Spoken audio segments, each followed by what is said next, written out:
Hi dear students, welcome to my English class. പ്രിയപ്പെട്ട വിദ്യാർത്ഥികളെ, ഇന്നത്തെ ഈ ക്ലാസ്സിലൂടെ നാം ഡിസ്കസ് ചെയ്യുന്നത് നമ്മുടെ +1 ഇംഗ്ലീഷ് ടെക്സ്റ്റ് ബുക്കിൽ നിന്നുള്ള ആദ്യ 4 യൂണിറ്റിലെ 13 ചാപ്റ്ററുകളുടെ വളരെ ഷോർട്ടായിട്ടുള്ള സമ്മറികളാണ് ഇന്നത്തെ ഈ ക്ലാസ്സിലൂടെ നാം ഡിസ്കസ് ചെയ്യുന്നത്. ഓക്കെ, നമുക്ക് ആദ്യം തന്നെ 1-ാം യൂണിറ്റിലെ 1-ാം ചാപ്റ്ററായിട്ടുള്ള ഹിസ് ഫസ്റ്റ് ഫ്ലൈറ്റ് എന്ന ചാപ്റ്ററിൻ്റെ സമ്മറി മനസ്സിലാക്കാം. His first flight is a short story written by Liam of Laherty. Liam of Laherty എഴുതിയിട്ടുള്ള ഒരു ചെറുകഥയാണ് his first flight. It's a story of a young seagull. ഇത് ഒരു കുട്ടിക്കടൽക്കാക്കയുടെ കഥയാണ്. That is the young seagull is the main character in the story. ഈ ഒരു കഥയിലെ പ്രധാനപ്പെട്ട കഥാപാത്രം ഒരു യങ് സീഗൾ, ഒരു കുട്ടിക്കടൽക്കാക്കയാണ്. When the story begins, the young seagull was alone on a ledge. ഈ ഒരു കഥ ആരംഭിക്കുന്ന സമയത്ത് തന്നെ ഒരു കുട്ടിക്കടൽക്കാക്ക ഒരു പാറയുടെ മുകളിൽ ഒറ്റയ്ക്ക് നിൽക്കുകയായിരുന്നു. He had 2 brothers and 1 sister. അവന് 2 സഹോദരങ്ങളും ഒരു സഹോദരിയും ഉണ്ടായിരുന്നു. But they had already flown away with his parents. എന്നാൽ അവൻ്റെ സഹോദരങ്ങളും ഒരു സഹോദരിയും നേരത്തെ തന്നെ അവരുടെ രക്ഷിതാക്കളുടെ കൂടെ പറന്നു പോയിട്ടുണ്ടായിരുന്നു. The young seagull was afraid to fly. ഈ ഒരു കുട്ടിക്കടൽക്കാക്കക്ക് പറക്കാൻ പേടിയായിരുന്നു. When he tried to fly, he saw the wide sea below the ledge. അവന് പറക്കാൻ വേണ്ടി ശ്രമിച്ച സമയത്ത് അവൻ എന്താണ് കണ്ടത്? അവൻ്റെ താഴെയുള്ള വിശാലമായിട്ടുള്ള ഒരു കടൽ കാണുകയാണ്. That time he thought his wings would never support him. അങ്ങനെ വിശാലമായിട്ടുള്ള ഒരു കടൽ താഴെ കണ്ട സമയത്ത് അവന് ചിന്തിക്കുകയാണ്, അവൻ ചാടിക്കഴിഞ്ഞാൽ അവൻ്റെ ചിറകുകൾ അവനെ സപ്പോർട്ട് ചെയ്യില്ല എന്ന് അവന് തോന്നുകയാണ്. That is, his problem was lack of confidence. അവൻ്റെ പ്രശ്നം എന്തായിരുന്നു? lack of confidence. ആത്മവിശ്വാസത്തിൻ്റെ കുറവായിരുന്നു.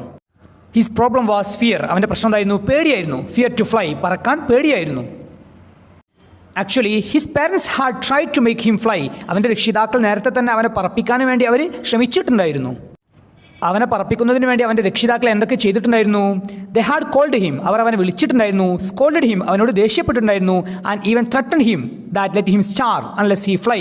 ഭീഷണിപ്പെടുത്തുക പോലും ചെയ്തിട്ടുണ്ടായിരുന്നു. അവൻ പറഞ്ഞിട്ടില്ല എങ്കിൽ അവനെ പട്ടിണിക്കിടും എന്ന് പറഞ്ഞ് ഭീഷണിപ്പെടുത്തുക പോലും ചെയ്തിട്ടുണ്ടായിരുന്നു അവൻ്റെ രക്ഷിതാക്കൾ. But he could not fly. പക്ഷെ അവന് പറക്കാൻ സാധിച്ചില്ല. കാരണം എന്താണ്? He was afraid to fly. അവന് പറക്കാൻ പേടിയായിരുന്നു. Then standing on the ledge he watch the activities of his parents. അങ്ങനെ ആ ഒരു പാറയുടെ മുകളിൽ നിന്നുകൊണ്ട് അവൻ്റെ രക്ഷിതാക്കൾ നോക്കുകയാണ്. അവൻ്റെ രക്ഷിതാക്കൾ എന്താണ് ചെയ്യുന്നത് എന്ന് അവൻ നോക്കുകയാണ്. അങ്ങനെ ഇവൻ്റെ രക്ഷിതാക്കളെ നോക്കിയ സമയത്ത് അവരെന്ത് ചെയ്യുകയാണ്? They were teaching his siblings the art of flight. ഇവൻ്റെ രക്ഷിതാക്കൾ ഇവൻ്റെ സിബ്ലിങ്സ്, ഇവൻ്റെ കൂടപ്പിറപ്പുകളായിട്ടുള്ള 2 സഹോദരങ്ങളെയും ഒരു സഹോദരിയെയും പറക്കൽ എന്ന കല, ആർട്ട് ഓഫ് ഫ്ലൈറ്റ്, പറക്കൽ എന്ന കലയെ പഠിപ്പിച്ചു കൊടുക്കുകയായിരുന്നു. Then the young seagull felt hungry. ഇങ്ങനെ ഈ ഒരു കുട്ടിക്കടൽക്കാക്കക്ക് വിശപ്പ് തോന്നുകയാണ്. Because he hadn't eaten anything since last night. ഇവന് വിശപ്പ് തോന്നാൻ കാരണം എന്താണ്? കഴിഞ്ഞ ദിവസം മുതൽ ഇവൻ ഒന്നും ഭക്ഷിച്ചിട്ടുണ്ടായിരുന്നില്ല. Then he search for food. അങ്ങനെ വിശപ്പുണ്ടായതുകൊണ്ട് തന്നെ ഇവൻ ഭക്ഷണത്തിന് വേണ്ടി തിരയുകയാണ്. അങ്ങനെ ഭക്ഷണത്തിന് വേണ്ടി തിരയുന്ന സമയത്ത് അവൻ എന്താണ് കിട്ടുന്നത്? He got a dried piece of mackerel's tail and a dried piece of egg shell from his nest. അങ്ങനെ ഇവൻ ഭക്ഷണത്തിന് വേണ്ടി തിരഞ്ഞ സമയത്ത് അയലയുടെ ഉണങ്ങിയ ഒരു വാലിൻ്റെ കഷ്ണവും അതുപോലെ തന്നെ ഉണങ്ങിയ മുട്ടത്തോടിൻ്റെ കഷ്ണവും ലഭിക്കുകയാണ്. ഒരു മുട്ടത്തോടിൻ്റെ കഷ്ണം എവിടെ നിന്നാണ് അവന് ലഭിക്കുന്നത്? Egg shell from his nest. അവൻ്റെ കൂട്ടിൽ നിന്ന് തന്നെയാണ് ആ ഒരു മുട്ടത്തോടുകൾ അവന് കിട്ടുന്നത്. Then he eight both. അങ്ങനെ ആ 2 ഭക്ഷണവും അവൻ ഭക്ഷിക്കുകയാണ്. അതായത് അയലയുടെ ഉണങ്ങിയ വാലിൻ്റെ കഷ്ണവും അതുപോലെ തന്നെ അവൻ്റെ കൂട്ടിൽ നിന്ന് കിട്ടിയ മുട്ടത്തോടുകളും അവൻ ഭക്ഷിക്കുകയാണ്. And eating the egg shell from his nest was like eating part of him. അവൻ്റെ കൂട്ടിൽ നിന്ന് തന്നെ കിട്ടിയിട്ടുള്ള ആ ഒരു മുട്ടത്തോടുകൾ കഴിക്കുന്നത് അവൻ്റെ തന്നെ സ്വയം ഭാഗം ഭക്ഷിക്കുന്നത് പോലെയായിരുന്നു. കാരണം എന്താണ്? Because once the egg shell was part of him. ആ ഒരു മുട്ടത്തോടുകൾ ഒരിക്കൽ അവൻ്റെ തന്നെ സ്വയം ഭാഗമായിരുന്നു. Actually he had dream to fly. യഥാർത്ഥത്തിൽ അവന് പറക്കാൻ ആഗ്രഹമുണ്ടായിരുന്നു. But he had no confidence. പക്ഷേ അവൻ എന്തില്ലായിരുന്നു? ആത്മവിശ്വാസം ഇല്ലായിരുന്നു. He was afraid to fly. അവന് പറക്കാൻ പേടിയായിരുന്നു. Then he try to take the notice of his parents. അങ്ങനെ അവൻ്റെ രക്ഷിതാക്കളുടെ ശ്രദ്ധ ഇങ്ങോട്ട് ലഭിക്കുന്നതിന് വേണ്ടി അവൻ ശ്രമിക്കുകയാണ്. അവൻ എന്തൊക്കെയാണ് ചെയ്യുന്നത്? He stood on 1 leg. അവൻ ഒറ്റക്കാലിൽ നിൽക്കുകയാണ്. He closed eyes. അവൻ കണ്ണുകൾ അടക്കുകയാണ്. Then he act like sleeping and tired. അവൻ ഉറങ്ങിയ പോലെയും അതുപോലെ തന്നെ ടയേർഡ്, ക്ഷീണിച്ച പോലെയും അഭിനയിക്കുകയാണ്. എന്തിനു വേണ്ടി? അവൻ്റെ രക്ഷിതാക്കൾ അവനെ നോക്കുന്നതിന് വേണ്ടി.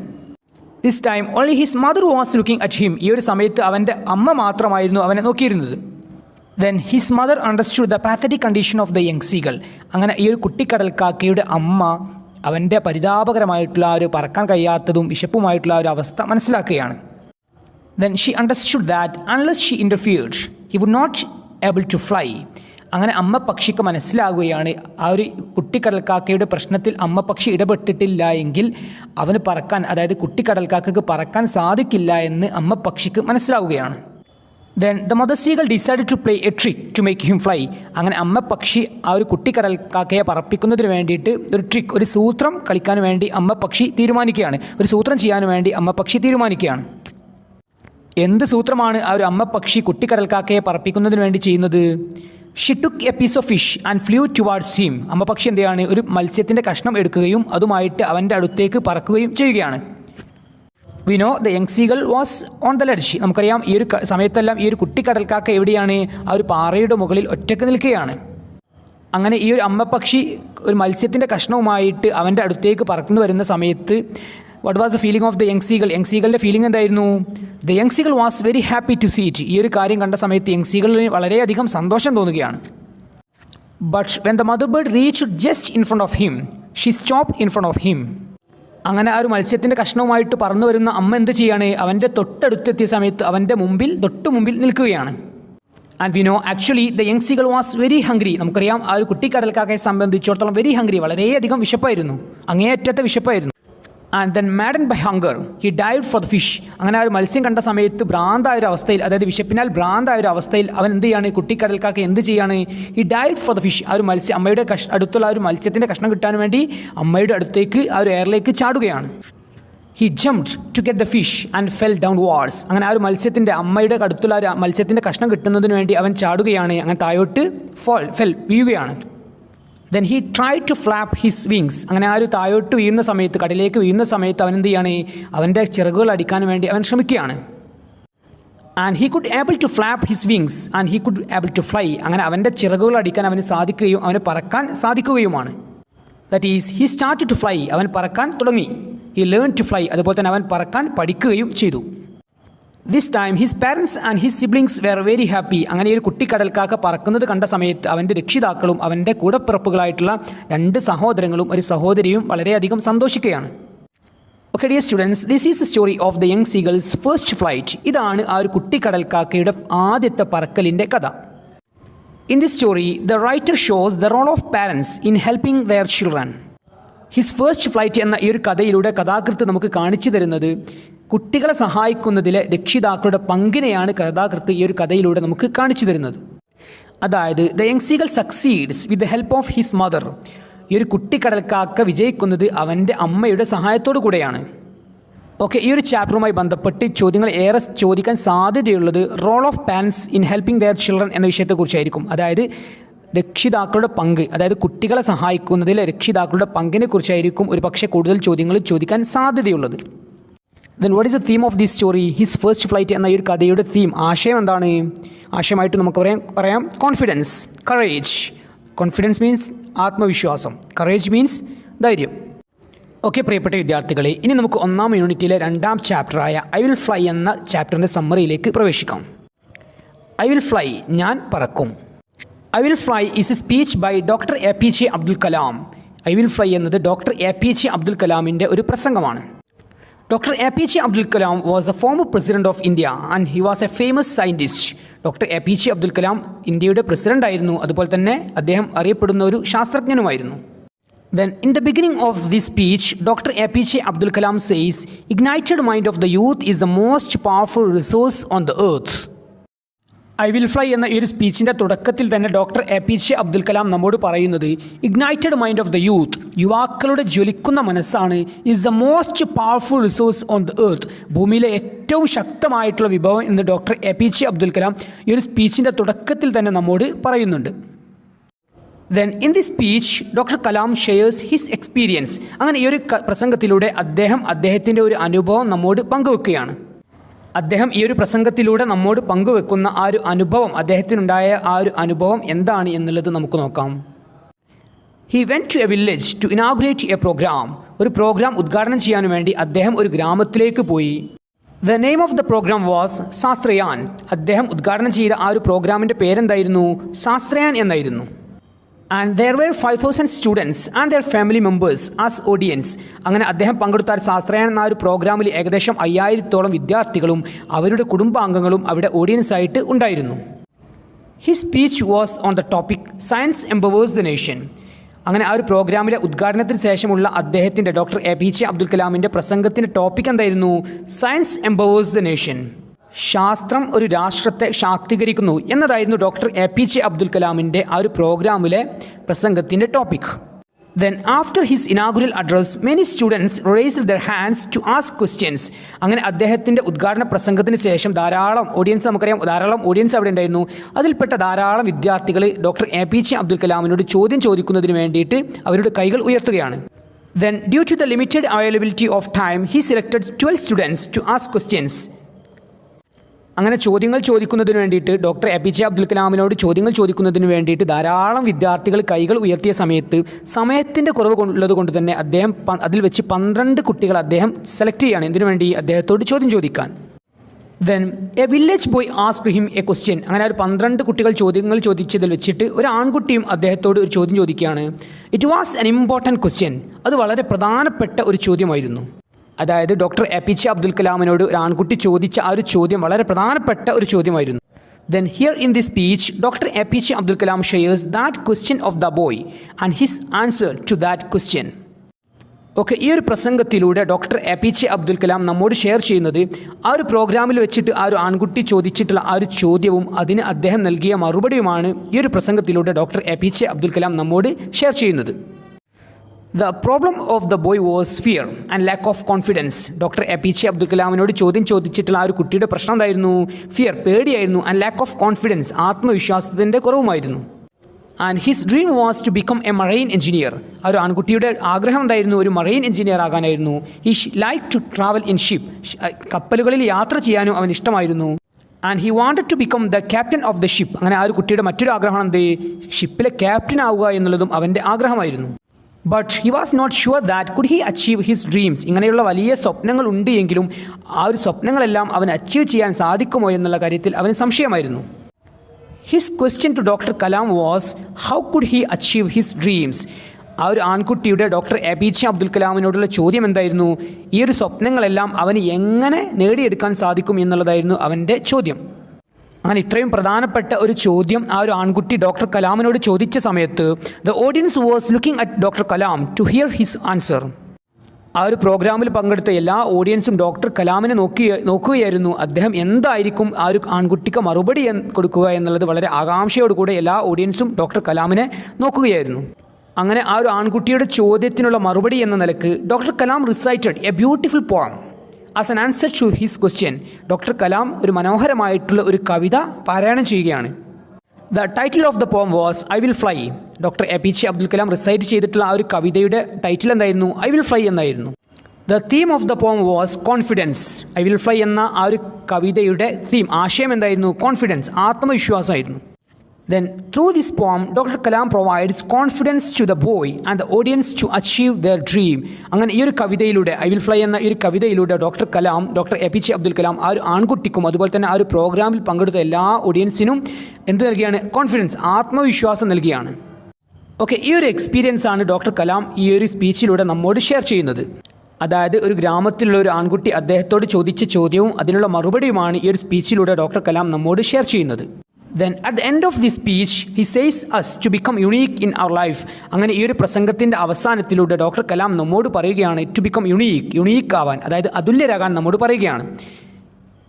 He says to become unique, don't follow others. അദ്ദേഹം നമ്മോട് പറയുകയാണ് നാം യുണീക്ക് ആകണം, അതുല്യരാകണം എന്നുണ്ടെങ്കിൽ ഒരിക്കലും മറ്റുള്ളവരെ ഫോളോ ചെയ്യരുത് എന്നുള്ളതും നാം നമ്മുടേതായ വഴിയിലൂടെ സഞ്ചരിക്കണം എന്നും അദ്ദേഹം നമ്മോട് ഉപദേശിക്കുകയാണ്. He says we should work hard till we achieve our goal. നമ്മുടെ ലക്ഷ്യങ്ങൾ നേടുന്നതുവരെ നാം ഹാർഡ് വർക്ക് ചെയ്യണം എന്നും ഡോക്ടർ കലാം നമ്മോട് ഉപദേശിക്കുകയാണ്. ഓക്കെ, പ്രിയപ്പെട്ട വിദ്യാർത്ഥികളെ, ഇത്രയും കാര്യങ്ങളാണ് ഡോക്ടർ APJ അബ്ദുൽ കലാമിൻ്റെ ഐ വിൽ ഫ്ലൈ എന്ന സ്പീച്ചിലൂടെ നമുക്ക് മനസ്സിലാകുന്നത്. Quest for a theory of everything.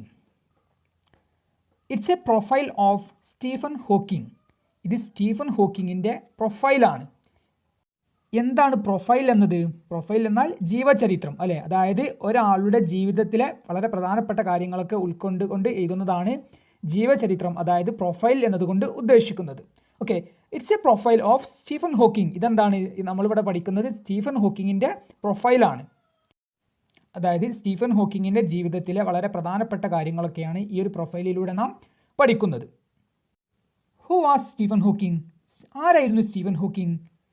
He was a world famous scientist. ലോക പ്രശസ്തനായിരിക്കുന്ന ഒരു ശാസ്ത്രജ്ഞനായിരുന്നു ആര്? Stephen Hawking. ലോകത്ത് അറിയപ്പെടുന്ന ഒരു ശാസ്ത്രജ്ഞനായിരുന്നു Stephen Hawking. He was born in England. അദ്ദേഹം ജനിച്ചത് എവിടെയാണ്? ഇംഗ്ലണ്ടിലാണ്. Then his parents were not wealthy. അദ്ദേഹത്തിൻ്റെ കുടുംബം, അതായത് അദ്ദേഹത്തിൻ്റെ രക്ഷിതാക്കൾ വലിയ സമ്പന്നരൊന്നും ആയിരുന്നില്ല. വെൽത്തി എന്നതുകൊണ്ട് ഉദ്ദേശിക്കുന്നത് സമ്പന്നർ. അപ്പോൾ അദ്ദേഹത്തിൻ്റെ കുടുംബം അത്ര സമ്പന്നരൊന്നും ആയിരുന്നില്ല, അത്ര റിച്ച് ഒന്നും ആയിരുന്നില്ല.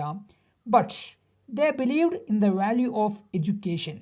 അവർ സമ്പന്നരല്ലായിരുന്നു എങ്കിലും വിദ്യാഭ്യാസത്തിൻ്റെ മൂല്യത്തിൽ അവർ വിശ്വസിച്ചിരുന്നു. അതായത് അവർക്ക് വിദ്യാഭ്യാസത്തിൻ്റെ മൂല്യം അവർക്ക് അറിയാമായിരുന്നു. അപ്പോൾ സ്റ്റീഫൻ ഹോക്കിങ്ങിൻ്റെ രക്ഷിതാക്കൾ അത്ര സമ്പന്നരല്ലായിരുന്നു എങ്കിലും അവർക്ക് വിദ്യാഭ്യാസത്തിൻ്റെ മൂല്യം നന്നായിട്ട് അറിയാമായിരുന്നു. They decided to send him to a good school. അതുകൊണ്ട് തന്നെ സ്റ്റീഫൻ ഹോക്കിങ്ങിനെ, കുട്ടിയായിരിക്കുന്ന സ്റ്റീഫൻ ഹോക്കിങ്ങിനെ അവർ നല്ലൊരു സ്കൂളിലേക്ക് അയക്കാനാണ് തീരുമാനിച്ചിരുന്നത്. The name of the school is west minister. ആ സ്കൂളിലെ പേരെന്താണ്? വെസ്റ്റ് മിനിസ്റ്റർ എന്നാണ്. വെസ്റ്റ് മിനിസ്റ്റർ എന്നത് it's A famous school in London. ലണ്ടനിലെ വളരെ പ്രശസ്തമായ അറിയപ്പെടുന്ന ഒരു സ്കൂളാണ് വെസ്റ്റ് മിനിസ്റ്റർ എന്നത്. ഓക്കെ, ആ ഒരു സ്കൂളിലേക്ക് അയക്കാനാണ് സ്റ്റീഫൻ ഹോക്കിങ്ങിൻ്റെ പാരൻസ് അവനെ ആ ഒരു സ്കൂളിലേക്ക് അയക്കാനാണ് തീരുമാനിക്കുന്നത്. Okay, it's A famous school in London. ലണ്ടനിലെ വളരെ പ്രശസ്തമായിട്ടുള്ള ഒരു സ്കൂളാണ് വെസ്റ്റ് മിനിസ്റ്റർ എന്നത്. But he couldn't write the entrance exam to that school. പക്ഷേ ആ ഒരു സ്കൂളിലേക്ക് പ്രവേശനത്തിനുള്ള എൻട്രൻസ് എക്സാം എഴുതാൻ അവന് സ്റ്റീഫൻ ഹോക്കിങ്ങിന് സാധിച്ചില്ല. കാരണം എന്താണ്?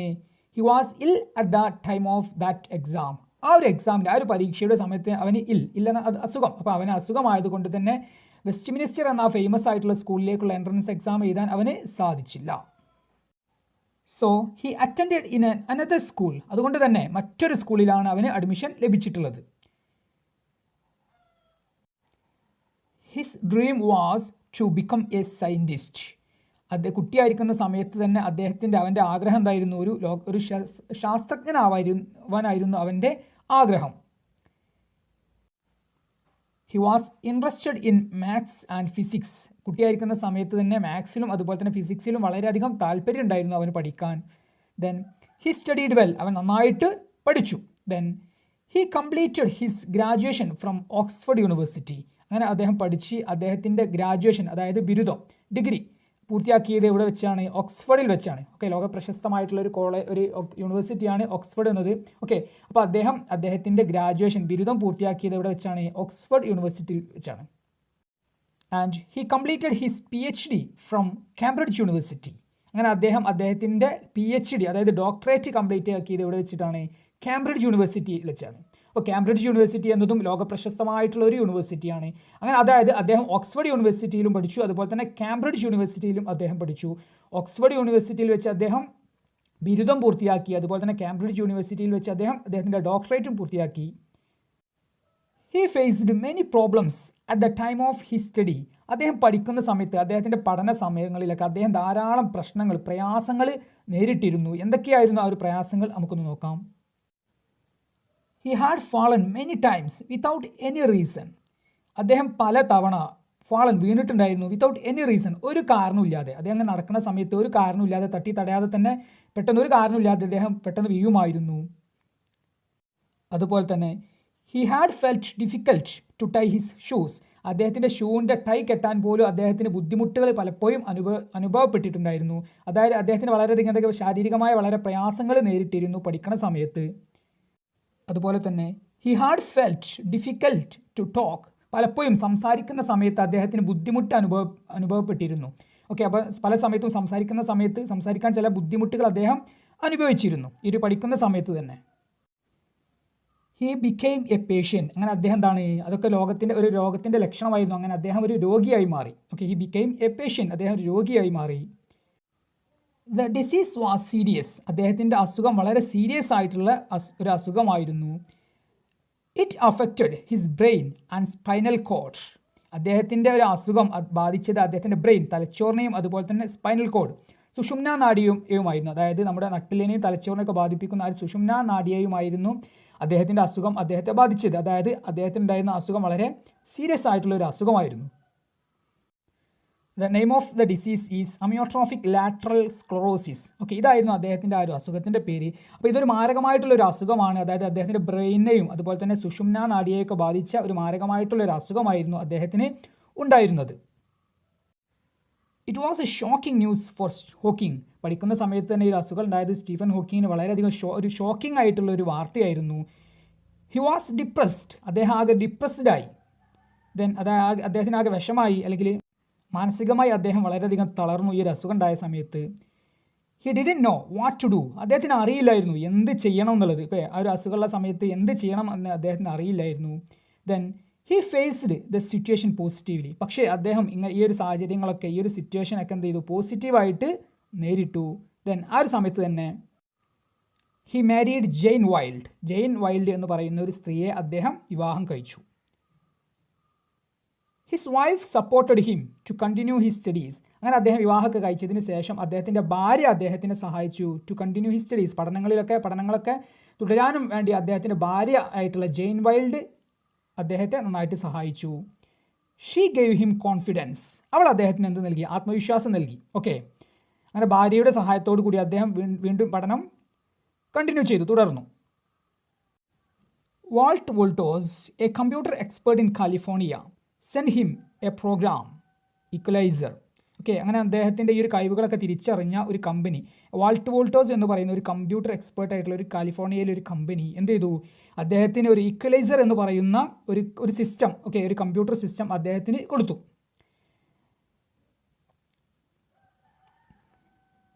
It helped him to select words from the screen. Okay, ഈ ഒരു ഈക്വലൈസർ എന്ന് പറയുന്ന ഈ ഒരു കമ്പ്യൂട്ടർ പ്രോഗ്രാമിൻ്റെ സഹായത്തോടു കൂടി അദ്ദേഹം സ്ക്രീനിൽ ടച്ച് ചെയ്ത് വാക്കുകളൊക്കെ സെലക്ട് ചെയ്യാൻ തുടങ്ങി. Then he started to write a book about the universe. അങ്ങനെ ആ ഒരു സമയത്ത് തന്നെ ഈ നമ്മുടെ പ്രപഞ്ചത്തെക്കുറിച്ച് അദ്ദേഹം ഒരു പുസ്തകം എഴുതാൻ തുടങ്ങി. ഓക്കെ, അതായത് നമ്മുടെ പ്രപഞ്ചത്തെക്കുറിച്ച് ഒരു പുസ്തകം എഴുതാൻ ഈ ഒരു ഈക്വലൈസർ എന്ന് പറയുന്ന ആ ഒരു പ്രോഗ്രാമിൻ്റെ സഹായത്തോടു കൂടി അദ്ദേഹം ഒരു പുസ്തകം എഴുതാൻ തുടങ്ങി. Equaliser helps him to select words from the screen. ഈ ഈക്വലൈസർ എന്ന് പറയുന്ന ഈ ഒരു പ്രോഗ്രാം, കമ്പ്യൂട്ടർ പ്രോഗ്രാം അദ്ദേഹത്തിന് എന്താണ്, ഇതിനൊക്കെ സഹായം നൽകി. അങ്ങനെ ഹി കംപ്ലീറ്റഡ് എ ബുക്ക്. അങ്ങനെ അദ്ദേഹം ഒരു പുസ്തകം പൂർത്തിയാക്കി. നമ്മുടെ പ്രപഞ്ചത്തെക്കുറിച്ച് എഴുതുന്ന ഒരു പുസ്തകം അദ്ദേഹം പൂർത്തിയാക്കി. The name of his book is A brief history of time. അദ്ദേഹം പൂർത്തിയാക്കിയിട്ടുള്ള ഒരു പുസ്തകത്തിൻ്റെ പേരാണ് A brief history of time എന്നത്. അങ്ങനെ he became A world famous scientist. അങ്ങനെ അദ്ദേഹം ലോകപ്രശസ്തനായ ഒരു ശാസ്ത്രജ്ഞനായി, ധാരാളം കണ്ടുപിടുത്തങ്ങളെ കണ്ടുപിടിച്ച് അങ്ങനെ ലോകപ്രശസ്തനായ ഒരു ശാസ്ത്രജ്ഞനായി മാറി. He achieved his dream. അദ്ദേഹത്തിൻ്റെ സ്വപ്നങ്ങൾ അച്ചീവ് ചെയ്തു. അദ്ദേഹത്തിൻ്റെ സ്വപ്നം എന്തായിരുന്നു? To become a scientist. കുട്ടിയായിരിക്കുന്ന സമയത്ത് തന്നെ അദ്ദേഹത്തിൻ്റെ സ്വപ്നം ഒരു ശാസ്ത്രജ്ഞനാകുക എന്നുള്ളതായിരുന്നു. അങ്ങനെ ധാരാളം ബുദ്ധിമുട്ടുകളും പ്രയാസങ്ങളൊക്കെ ഓവർകം ചെയ്ത് അദ്ദേഹം ഒരു വലിയൊരു ശാസ്ത്രജ്ഞനായി മാറി.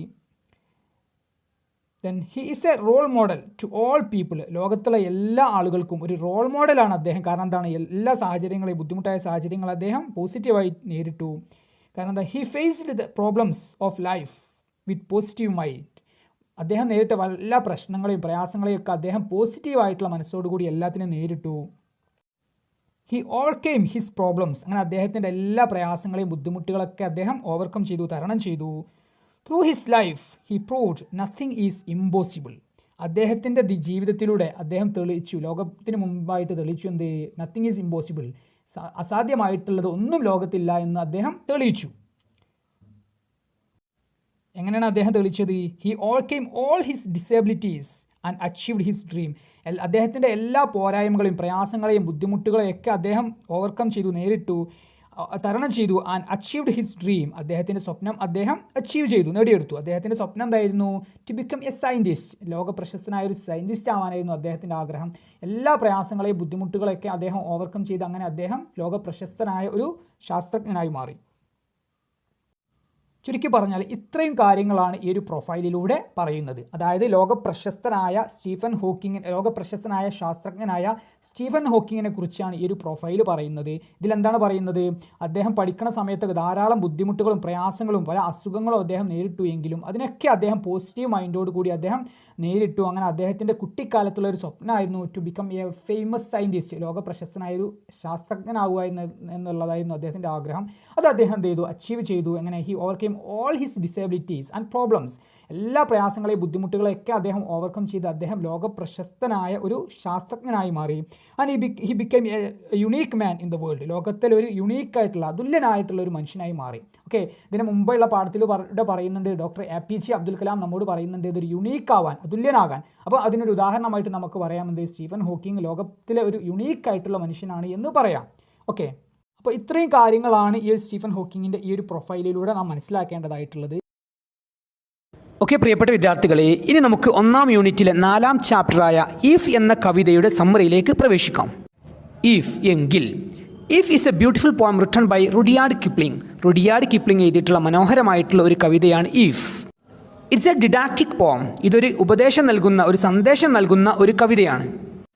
Then the theme of the പോം is qualities of greatness or traits of A perfect man. If എന്ന ഈ ഒരു കവിതയുടെ ആശയമായിട്ട് വരുന്നത് ക്വാളിറ്റീസ് ഓഫ് ഗ്രേറ്റ്നെസ്, മഹത്വത്തിൻ്റെ ഗുണങ്ങളാണ്. അതല്ലെങ്കിൽ ട്രേറ്റ്സ് ഓഫ് എ പെർഫെക്റ്റ് മാൻ, എല്ലാം തികഞ്ഞ നല്ല ഒരു മനുഷ്യൻ്റെ ട്രേറ്റ്സ്, ഗുണങ്ങളാണ് ഈ ഒരു കവിതയുടെ ആശയമായിട്ട് വരുന്നത്.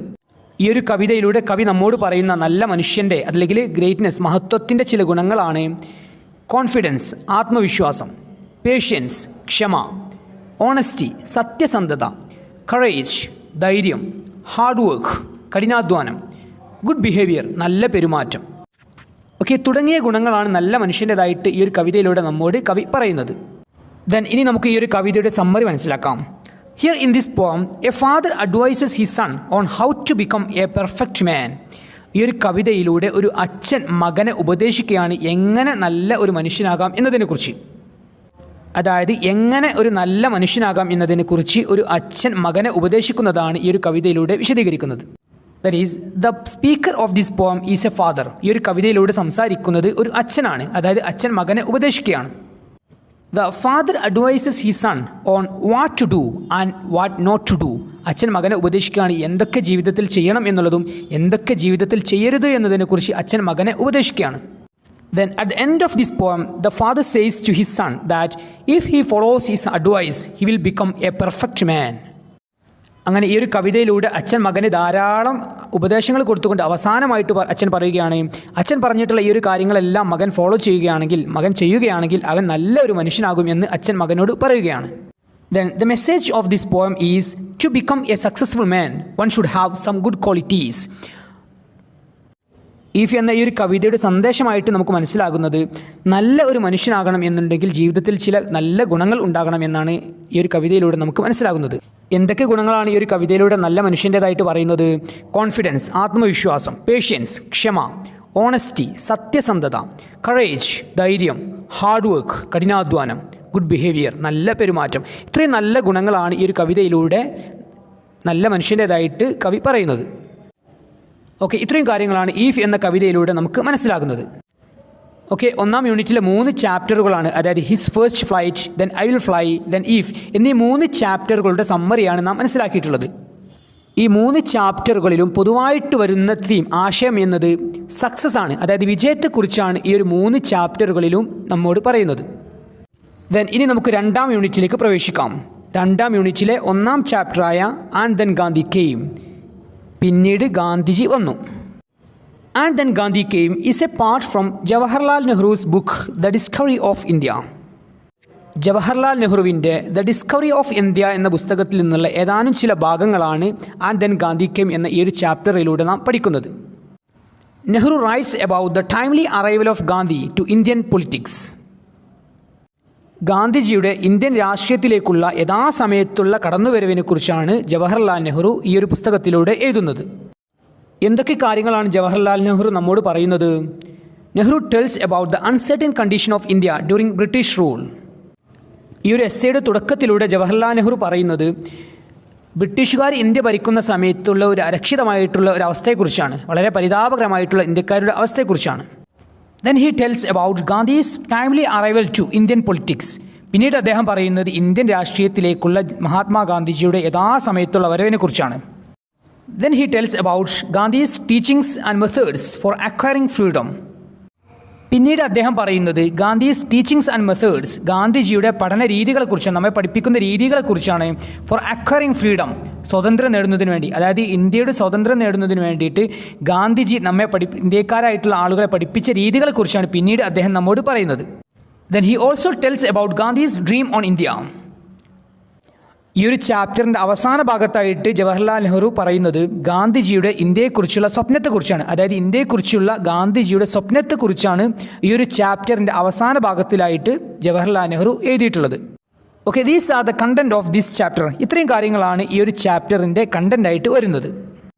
അതായത് ബ്രിട്ടീഷുകാർ ഇന്ത്യ ഭരിക്കുന്ന സമയത്തുള്ള ഇന്ത്യയുടെ പരിതാപകരമായിട്ടുള്ള അവസ്ഥയും പിന്നീട് ഗാന്ധിജിയുടെ യഥാസമയത്തുള്ള ഇന്ത്യയിലേക്കുള്ള വരവിനെക്കുറിച്ചും, ദെൻ പിന്നീട് ഗാന്ധിജിയുടെ ടീച്ചിങ്സിനെ കുറിച്ചും, അതായത് സ്വതന്ത്രത്തെക്കുറിച്ച് എങ്ങനെയാണ് ഗാന്ധിജി ഇന്ത്യക്കാരായിട്ടുള്ള ആളുകളിൽ ഒരു അവബോധം ഉണ്ടാക്കിയത് എന്നതിനെക്കുറിച്ചും, അവസാനമായിട്ട് ഇന്ത്യയെക്കുറിച്ചുള്ള ഗാന്ധിയുടെ സ്വപ്നങ്ങളുമാണ് ഈ ഒരു ചാപ്റ്ററിലൂടെ ജവഹർലാൽ നെഹ്റു പറയുന്നത്.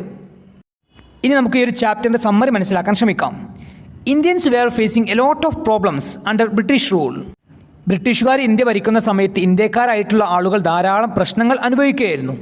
The problems were poverty, unemployment, starvation etcetera. എന്തൊക്കെയായിരുന്നു ഇന്ത്യക്കാർ അനുഭവിച്ചിരുന്ന പ്രശ്നങ്ങൾ? പോവർട്ടി, ദാരിദ്ര്യം; അൺഎംപ്ലോയ്മെൻറ്റ്, തൊഴിലില്ലായ്മ; സ്റ്റാർവേഷൻ, പട്ടിണി. And Indians were hopeless and helpless. ഇന്ത്യക്കാരായിട്ടുള്ള ആളുകൾ ഹോപ്പ്ലെസ്, പ്രതീക്ഷയില്ലാത്തവരായിരുന്നു; ഹെൽപ്ലെസ്, നിസ്സഹായരായിരുന്നു. This was the uncertain condition of India during British rule. ഇതായിരുന്നു ബ്രിട്ടീഷുകാർ ഇന്ത്യ ഭരിക്കുന്ന സമയത്തുള്ള ഇന്ത്യയുടെ ഒരു അരക്ഷിതമായിട്ടുള്ള ഒരു അവസ്ഥ. And then Gandhi came. ആ ഒരു സമയത്താണ് ഗാന്ധിജി ഇന്ത്യൻ രാഷ്ട്രീയത്തിലേക്ക് കടന്നു വരുന്നത്. He emerge from the millions of people. അദ്ദേഹം ഇന്ത്യൻ രാഷ്ട്രീയത്തിലേക്ക് കടന്നു വന്നത് ലക്ഷക്കണക്കിനായിട്ടുള്ള ഇന്ത്യക്കാരായിട്ടുള്ള ജനങ്ങൾക്കിടയിൽ വെച്ചായിരുന്നു. അതായത് Gandhi was an ordinary man. അദ്ദേഹം ഒരു സാധാരണക്കാരനായിട്ടുള്ളൊരു മനുഷ്യനായിരുന്നു. Then Nehru says Gandhi's arrival to Indian politics was like a beam of light that remove the darkness. മഹാത്മാഗാന്ധിയുടെ ഇന്ത്യൻ രാഷ്ട്രീയത്തിലേക്കുള്ള യഥാസമയത്തുള്ള കടന്നുവരവിനെക്കുറിച്ച് ജവഹർലാൽ നെഹ്റു പറയുന്നത് അതൊരു beam of light that remove the darkness, ഇരുട്ടിനെ ഇല്ലാതാക്കിയ ഒരു പ്രകാശകിരണം പോലെയായിരുന്നു ഗാന്ധിജിയുടെ കടന്നുവരവ് എന്നാണ്. Gandhi wanted to avoid poverty and misery from the lifes of millions of Indians. ലക്ഷക്കണക്കിന് വരുന്ന ഇന്ത്യക്കാരെ ദാരിദ്ര്യത്തിൽ നിന്നും അതുപോലെ തന്നെ മിസറി, ദുരിതങ്ങളിൽ നിന്നും രക്ഷിക്കാനായിരുന്നു ഗാന്ധിജി ശ്രമിച്ചത്. The main problem of Indians under British rule was fear of everything. Gandhiji പറയുന്നത് ഇന്ത്യക്കാരായിട്ടുള്ള ആളുകളുടെ പ്രധാനപ്പെട്ട പ്രശ്നം, ബ്രിട്ടീഷുകാർ ഭരിക്കുന്ന സമയത്ത് ഇന്ത്യക്കാരായിട്ടുള്ള ആളുകളുടെ പ്രധാനപ്പെട്ട പ്രശ്നം എന്നത് പേടിയായിരുന്നു. ഫിയർ ഓഫ് എവറിത്തിങ്, എല്ലാത്തിനെയും ഇന്ത്യക്കാർക്ക് പേടിയായിരുന്നു. Fear of the army, fear of the police, fear of the law, landlord etcetera. അതായത് ആർമിയെ പേടിയായിരുന്നു, പട്ടാളത്തെ പേടിയായിരുന്നു, പോലീസിനെ പേടിയായിരുന്നു, നിയമങ്ങളെ പേടിയായിരുന്നു, ലാൻഡ് ലോഡ്, ജന്മികളെയും പേടിയായിരുന്നു. അതായത് ഇന്ത്യക്കാരുടെ പ്രധാനപ്പെട്ട പ്രശ്നം പേടിയായിരുന്നു, ഫിയർ ആയിരുന്നു. Then the essence of Gandhi's teaching was fearlessness and truth. എന്നാൽ ഗാന്ധിജി നമുക്ക് പറഞ്ഞു തന്നത് എന്തിനെക്കുറിച്ചായിരുന്നു? ഫിയർലെസ്നെസ്, പേടിയില്ലായ്മയെക്കുറിച്ചും, ആൻഡ് ട്രൂത്ത്, സത്യത്തെക്കുറിച്ചുമായിരുന്നു ഗാന്ധിജി നമ്മോട് പറഞ്ഞിട്ടുണ്ടായിരുന്നത്. അതായത് ഗാന്ധിജിയുടെ പ്രസംഗങ്ങളുടെ കാതലായിട്ടുള്ള ഭാഗം എന്ന് പറയുന്നത് ഫിയർലെസ്നെസ്, പേടിയില്ലായ്മ, അതുപോലെ തന്നെ ട്രൂത്ത്, സത്യവുമായിരുന്നു. His teachings were psychological. അദ്ദേഹത്തിൻ്റെ ഉപദേശങ്ങളെല്ലാം മനഃശാസ്ത്രപരമായിരുന്നു. And his teachings change the mind of the people. അങ്ങനെ ഗാന്ധിയുടെ ഉപദേശങ്ങൾ ഇന്ത്യക്കാരായിട്ടുള്ള ജനങ്ങളുടെ മനസ്സ് മാറ്റുകയാണ്. And his speeches remove the fear of the people. അങ്ങനെ ഗാന്ധിയുടെ പ്രസംഗങ്ങൾ ഇന്ത്യക്കാരായിട്ടുള്ള ജനങ്ങളുടെ പേടിയെ ഇല്ലാതാക്കുകയാണ്. Gandhi raised a strong voice against British. ബ്രിട്ടീഷുകാർക്കെതിരെ ഗാന്ധി അദ്ദേഹത്തിൻ്റെ ശബ്ദമുയർത്തി. അതായത് അദ്ദേഹം ബ്രിട്ടീഷുകാർക്കെതിരെ സംസാരിച്ചു. Then he influenced millions of people. അദ്ദേഹം ലക്ഷക്കണക്കിനായിട്ടുള്ള ഇന്ത്യക്കാരായിട്ടുള്ള ആളുകളെ സ്വാധീനിക്കുകയും ചെയ്തു. His speeches were in the language of common people. അദ്ദേഹത്തിൻ്റെ പ്രസംഗങ്ങളെല്ലാം സാധാരണക്കാരായിട്ടുള്ള ആളുകളുടെ ഭാഷയിലായിരുന്നു. And he was a symbol of truth. അദ്ദേഹം സത്യത്തിൻ്റെ ഒരു പ്രതീകമായിരുന്നു. His words were his actions. അദ്ദേഹത്തിൻ്റെ വാക്കുകൾ തന്നെയായിരുന്നു അദ്ദേഹത്തിൻ്റെ പ്രവർത്തികളും. His call of action was two fold. അദ്ദേഹം ഇന്ത്യക്കാരായിട്ടുള്ള ആളുകളോട് ആഹ്വാനം ചെയ്തത് 2 കാര്യങ്ങൾ ചെയ്യാനായിരുന്നു. അതായത് 2 കാര്യങ്ങൾക്കെതിരെ പ്രവർത്തിക്കാനായിരുന്നു ഇന്ത്യക്കാരായിട്ടുള്ള ആളുകളോട് ഗാന്ധി ആഹ്വാനം ചെയ്തത്. First was to fight against the British.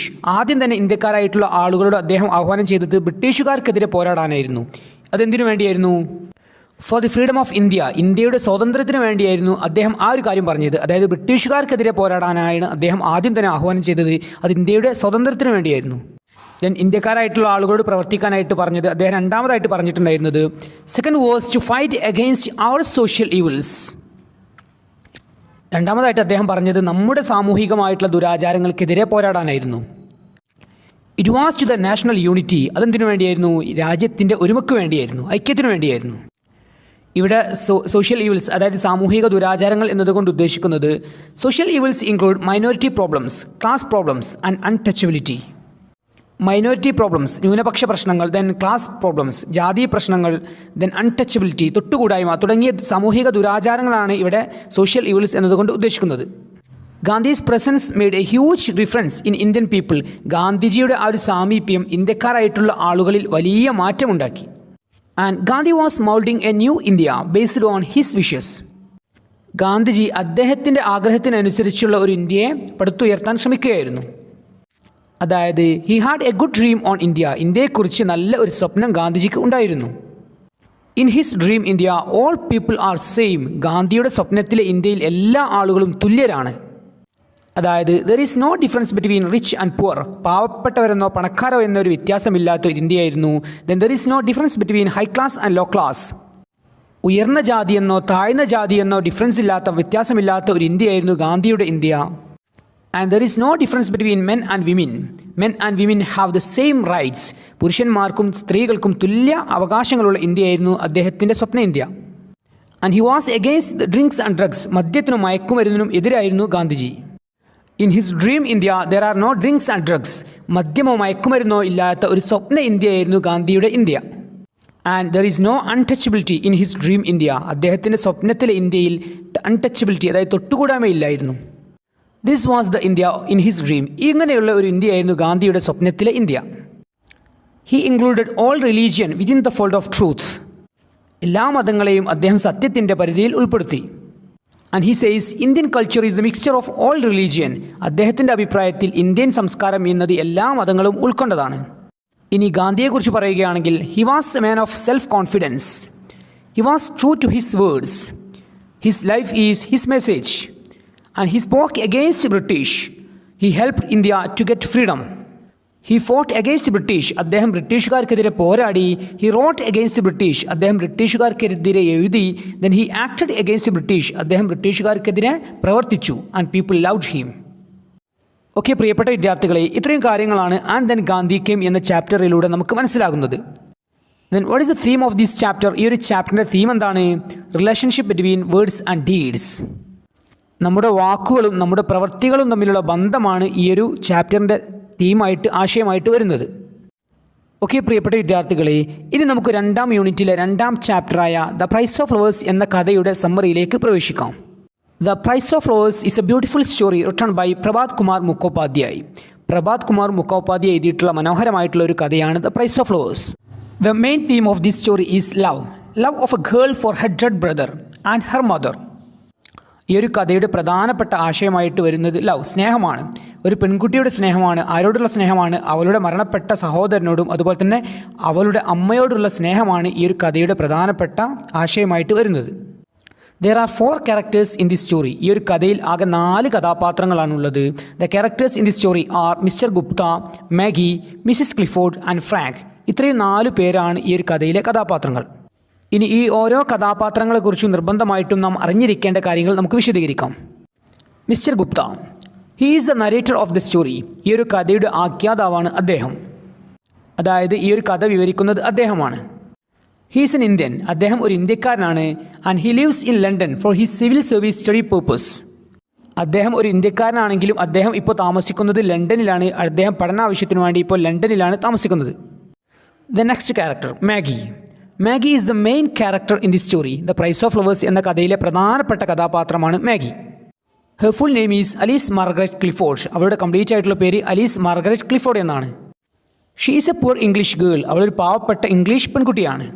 She is 13 or 14 years old. 13-14 വയസ്സായിട്ടുള്ള ഒരു പെൺകുട്ടിയാണ് അവൾ. The story shows the life of this young girl. ഈ ഒരു കഥ കാണിക്കുന്നത് ഈ ഒരു പെൺകുട്ടിയുടെ ജീവിതത്തെയാണ്. She works as a typist in a shop. ഒരു ഷോപ്പിൽ ടൈപ്പിസ്റ്റ് ആയിട്ടാണ് മാഗി ജോലി ചെയ്യുന്നത്. And she doesn't like her job. അവൾക്ക് ആ ടൈപ്പിസ്റ്റ് എന്ന ഒരു ജോലി അവൾക്ക് ഇഷ്ടമില്ല. She likes to become a secretary. അവളുടെ ആഗ്രഹം എന്താണ്? ഒരു സെക്രട്ടറി ആവാനാണ് അവളുടെ ആഗ്രഹം. And she lives with her mother Mrs Clifford. അവളുടെ അമ്മയായിട്ടുള്ള മിസ്സിസ് ക്ലിഫോർഡിൻ്റെ കൂടെയാണ് മാഗി താമസിക്കുന്നത്. And she loves her mother and her brother Frank very much. അവൾ അവളുടെ അമ്മയെയും അതുപോലെ തന്നെ അവളുടെ സഹോദരനായിട്ടുള്ള ഫ്രാങ്കിനെയും അങ്ങേയറ്റം സ്നേഹിക്കുന്നുണ്ട്. The next character Mrs Clifford.